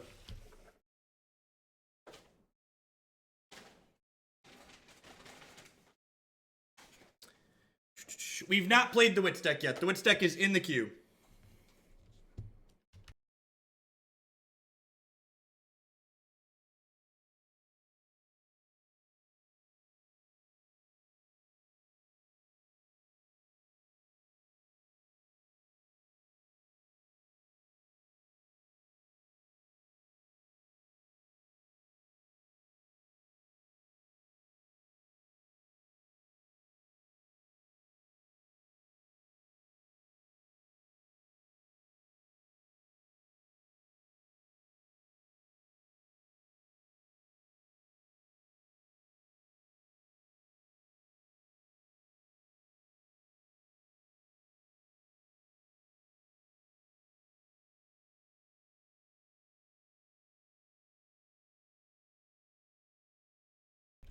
There is some democracy for Wits not on the sheet. I have, someone cheered 1,800 towards Esper Wits that hasn't been added yet today. So we'll probably get to it pretty soon.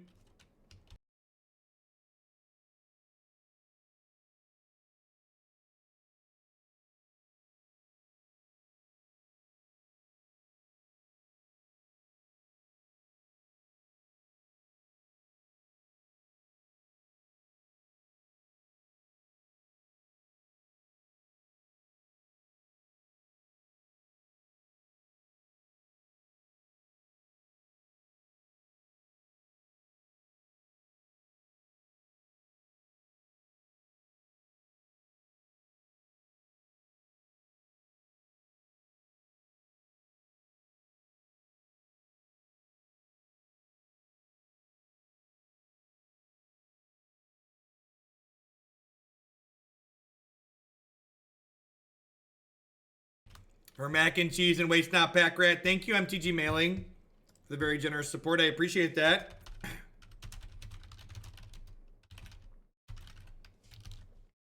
I should get that meme coming up real soon. I think we're pretty dead here, chat. This is just going to gobble up our next two threats. We need, I guess I could, like, wait and just discard cards until Ratchet Bomb gets to 3. But that does not seem particularly appealing.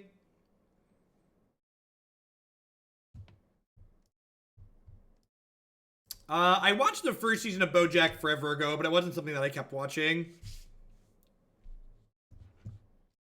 You can read my thoughts on Assassin's Trophy on Cool Stuff Inc. yesterday. Peace, Lego. Have a good one. Have a good start to your weekend.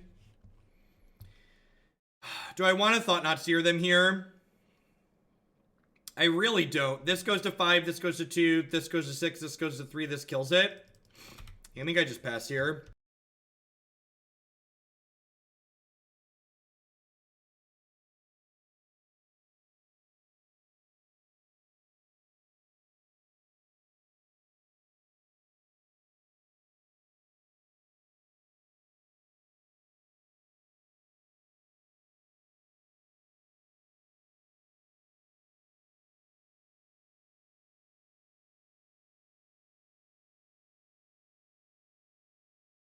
Throw money at our jester. Thank you, Detroit. I appreciate that. So I'm going to go ahead and fire this off here just to kill this. And then I'm going to get a basic here and then pop the relic. to try and draw to an Obstinate Baloth.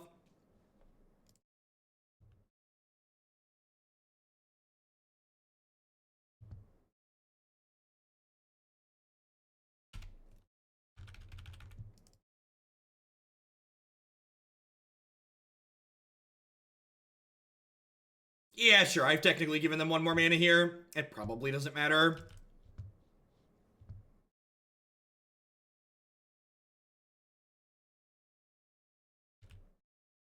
That's annoying. It cuts off Smasher as a live draw.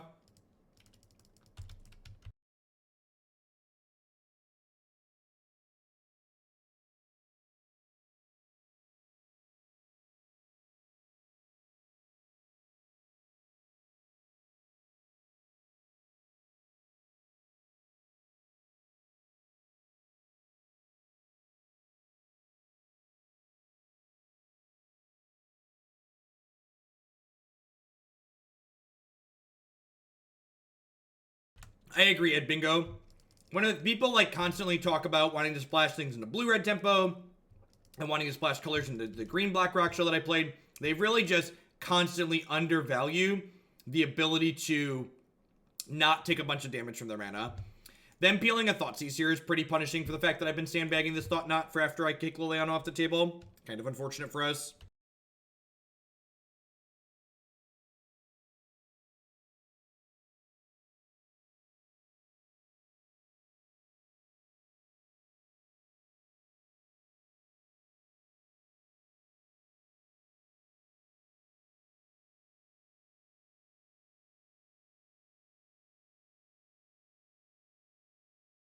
I need to see fan art of Anoronyx, Justin, Nivik, and Burgle on White Thrones from Narnia with Jester Jeff entertaining them.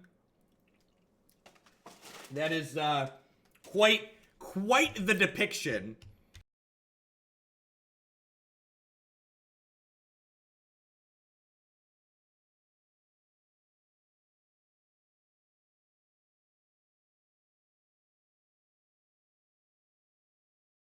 If they have an Abrupt Decay or a Kolaghan's Command here, I feel really bad. Alright, it's actually a pretty good pickup. So let's just like clear this Liliana out. Let's play this Matter Reshaper.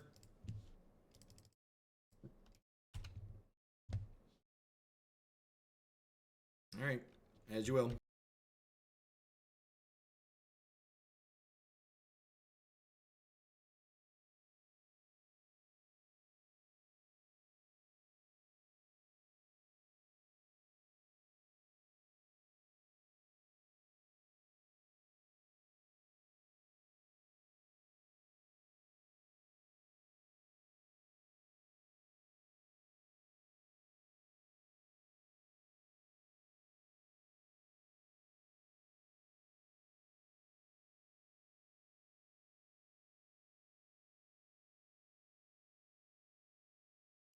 Liliana just took over that game a little bit too much.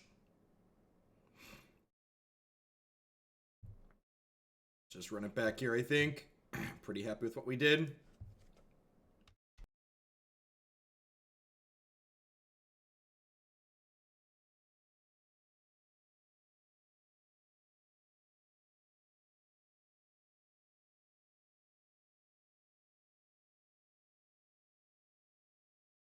JC Simp, thank you very much for the brand new Twitch Prime sub.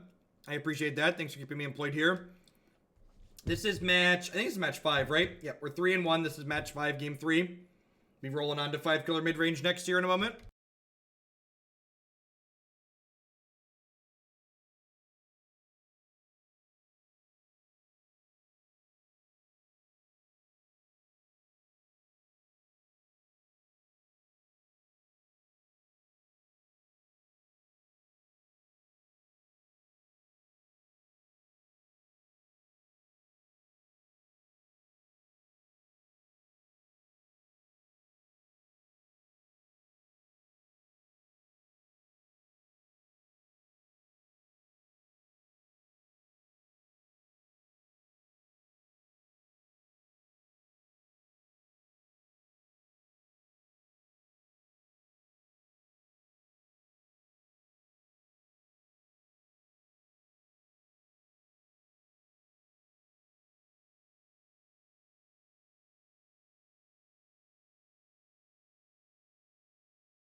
Thanks, Ed. One of the things I like about Cool Stuff Inc. and one of the reasons I write for them is their minimum word count per articles is a little bit lower than some of the other sites I've written for in the past, which is nice because it basically allows me to, like, not fluff up my articles with nonsense. I definitely, when I'd written for other sites in the past, I definitely, like, write what I wanted to say and, like, go through and do a pass with fluff to, like, fluff up the article and make it longer. It's nice to not have to do that. So we'll dismember their 2-drop here, and then hopefully that play. Oh, that's. I guess we had Ratchet Bomb too. That's an interesting inclusion. Definitely would rather have a land. Also, don't really want them to know that I have a Baloth.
Nah, I think Edicting there is fine.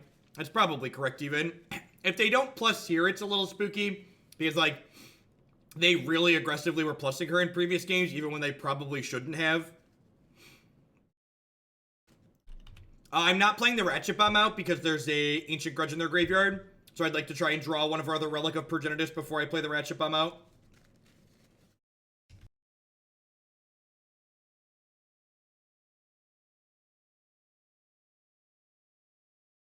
What if they're on the next level and they're actually ghosting and they heard me say I think they're ghosting if they don't plus the Liliana here, so they're like, shoot, I have to plus the Liliana because he's gonna think I'm ghosting if I don't. It's like the next level ghosts.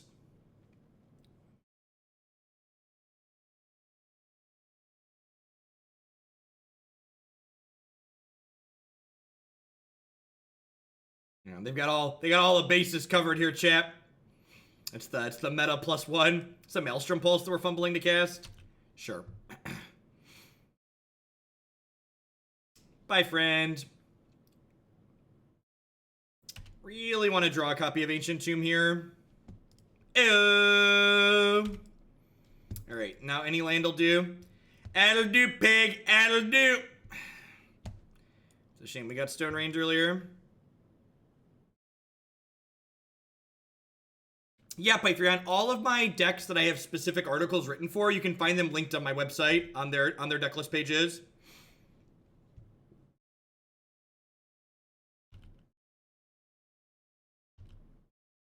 Huh.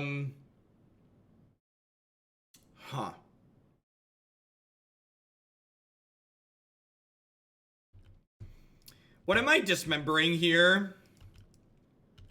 Which one of these am I dismembering? There's 1, 2, 3, and if I kill this, there'd be 4 creatures in graveyards. I probably need to kill Scavenging Ooze, right? I feel like I need to kill Scooze. The Scooze is gonna get very large very quickly. And like with double Smasher, I might be able to just race them.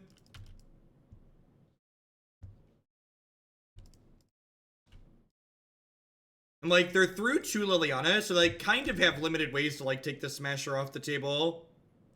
Do I just hit them? Is it nuts to attack them for 5 here since I have this follow-up Smasher? Who am I attacking? I'm probably just supposed to hit the Lily. I'm just gonna hit the Lily. They have so few ways to kill this card in their deck. He says as his opponent flips a Terminate to Dark Confidant. Alright, that doesn't do it.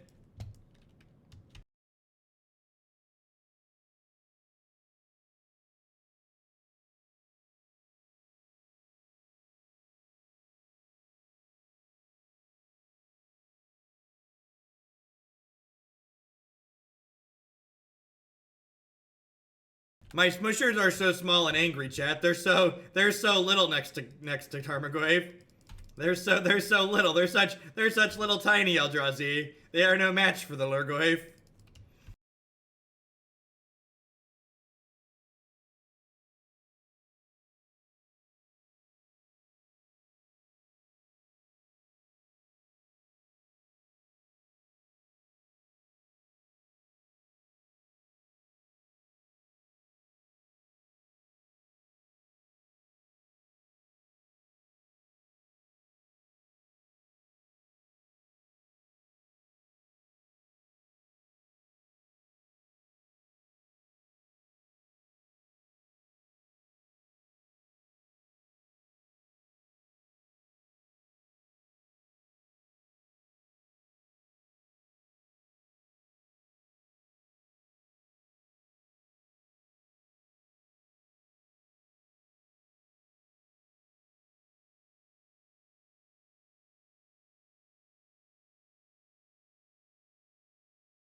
Am I supposed to double block here? I think I'm supposed to double block here.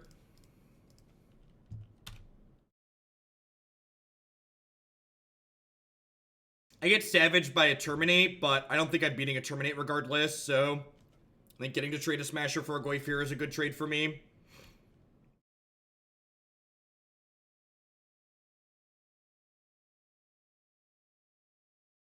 Playing the land out is interesting. So do I Smusher here or do I Matter Reshaper? The fact that the Smusher has haste makes it really appealing to hold.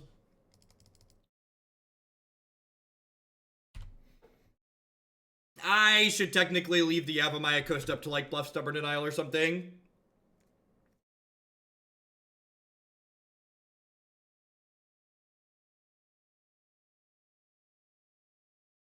Yeah, but, like, 2-for-1s aren't really what this game is about right now, right? Like, the position we're at in this game, this game's not about card advantage for us, it's about actually killing them.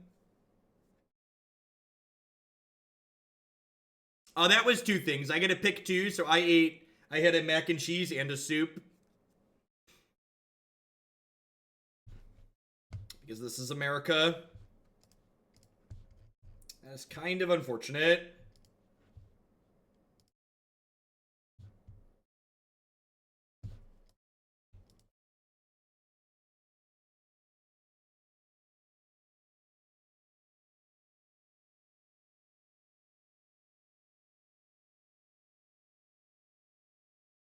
Yeah, hopefully... Dismember, please. Relic. Even Relic's not good enough. Tracker. I think this game has slipped away from us at this point. That was a pretty rough one, too. We're 3-1, but I think we're about to lose this last match. Just finished 3-2. Need to hit a Relic to make these Ghosts manageable sooner. What's the delivery fee? I think it's like $2.50, $3. With a $2 tip, my pick 2 was $15.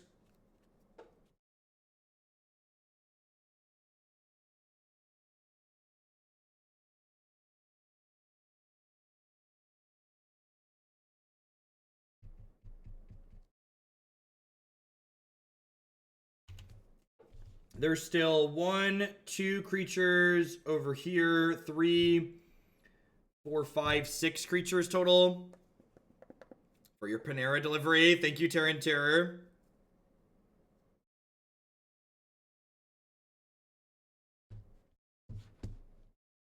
To be fair, it might be for Panera delivery at SCG Con.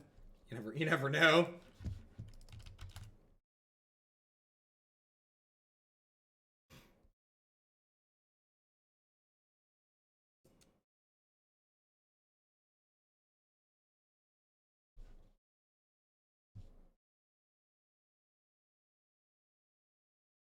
I don't even know what we're drawing to at this point.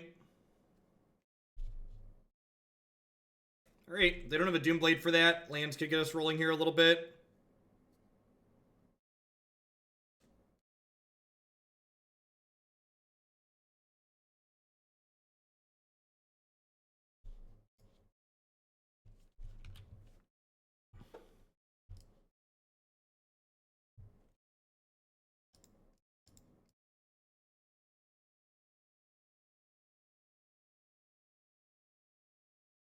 Eat your stuff, bud. Gobble up. If we hit a relic here, it could shrink the Tarmogoyf into a manageable size potentially. So they've got 5 more health still, so they're effectively at 12. It's just so much health.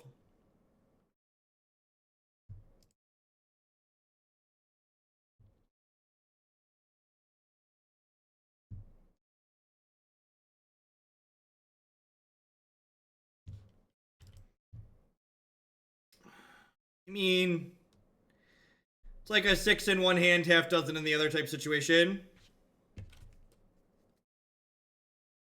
Scavenging Ooze is very good. It's one of the better things about Black Green Rock. I saw Arilax had posted a comment on Twitter talking about how he thought you should cut Scavenging Ooze from Black Green Rock, and I really wanted to respond to it with like, have you played this archetype before?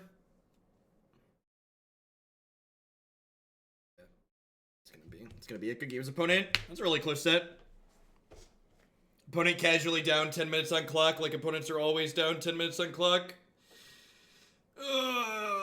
So, salty slow play aside, that match felt kind of bad actually. I think without the extra explosiveness from like those extra lands, these Eldrazi decks, they always feel a little bit too slow to me. Your top end threats here are like okay, but the amount of efficiency you lose from playing, hey, Hippo or not, thank you for the bits, I appreciate that. The amount of Hippo or not, the amount of efficiency that you lose not having like cheap 1-mana discard and like real removal feels pretty bad. I think that's just my takeaway. These decks are doing similar things to like what Green Black Rock is trying to do, but they're more clunky while they do it. So I think they're just worse. I think if you're really married to playing Thought-Knot Seer and Reality Smasher, this deck's playable, and the matches where Chalice is good, you're really going to shine. Chalice was bad against Jund, and we lost to Jund. Chalice was... What was the other one we lost to? I feel like we lost 2 matches where Chalice was bad. We definitely won 3 matches where Chalice was good, though. How do you distinguish between workers and services warranting a tip? So... I don't know. There's, like... food service workers, people at restaurants, you're definitely supposed to tip because servers in the United States don't get paid a living wage. They like live off of their tips, which is terrible in a discussion for another time, but you should definitely tip those folks. And as someone who basically works for tips at this point, a large part of what I do here is effectively working for tips. I definitely, in the last year, have started tipping generic people more generously because that's why I'm able to do what I do and why I have money is because of people generously tipping here. All right, so what are we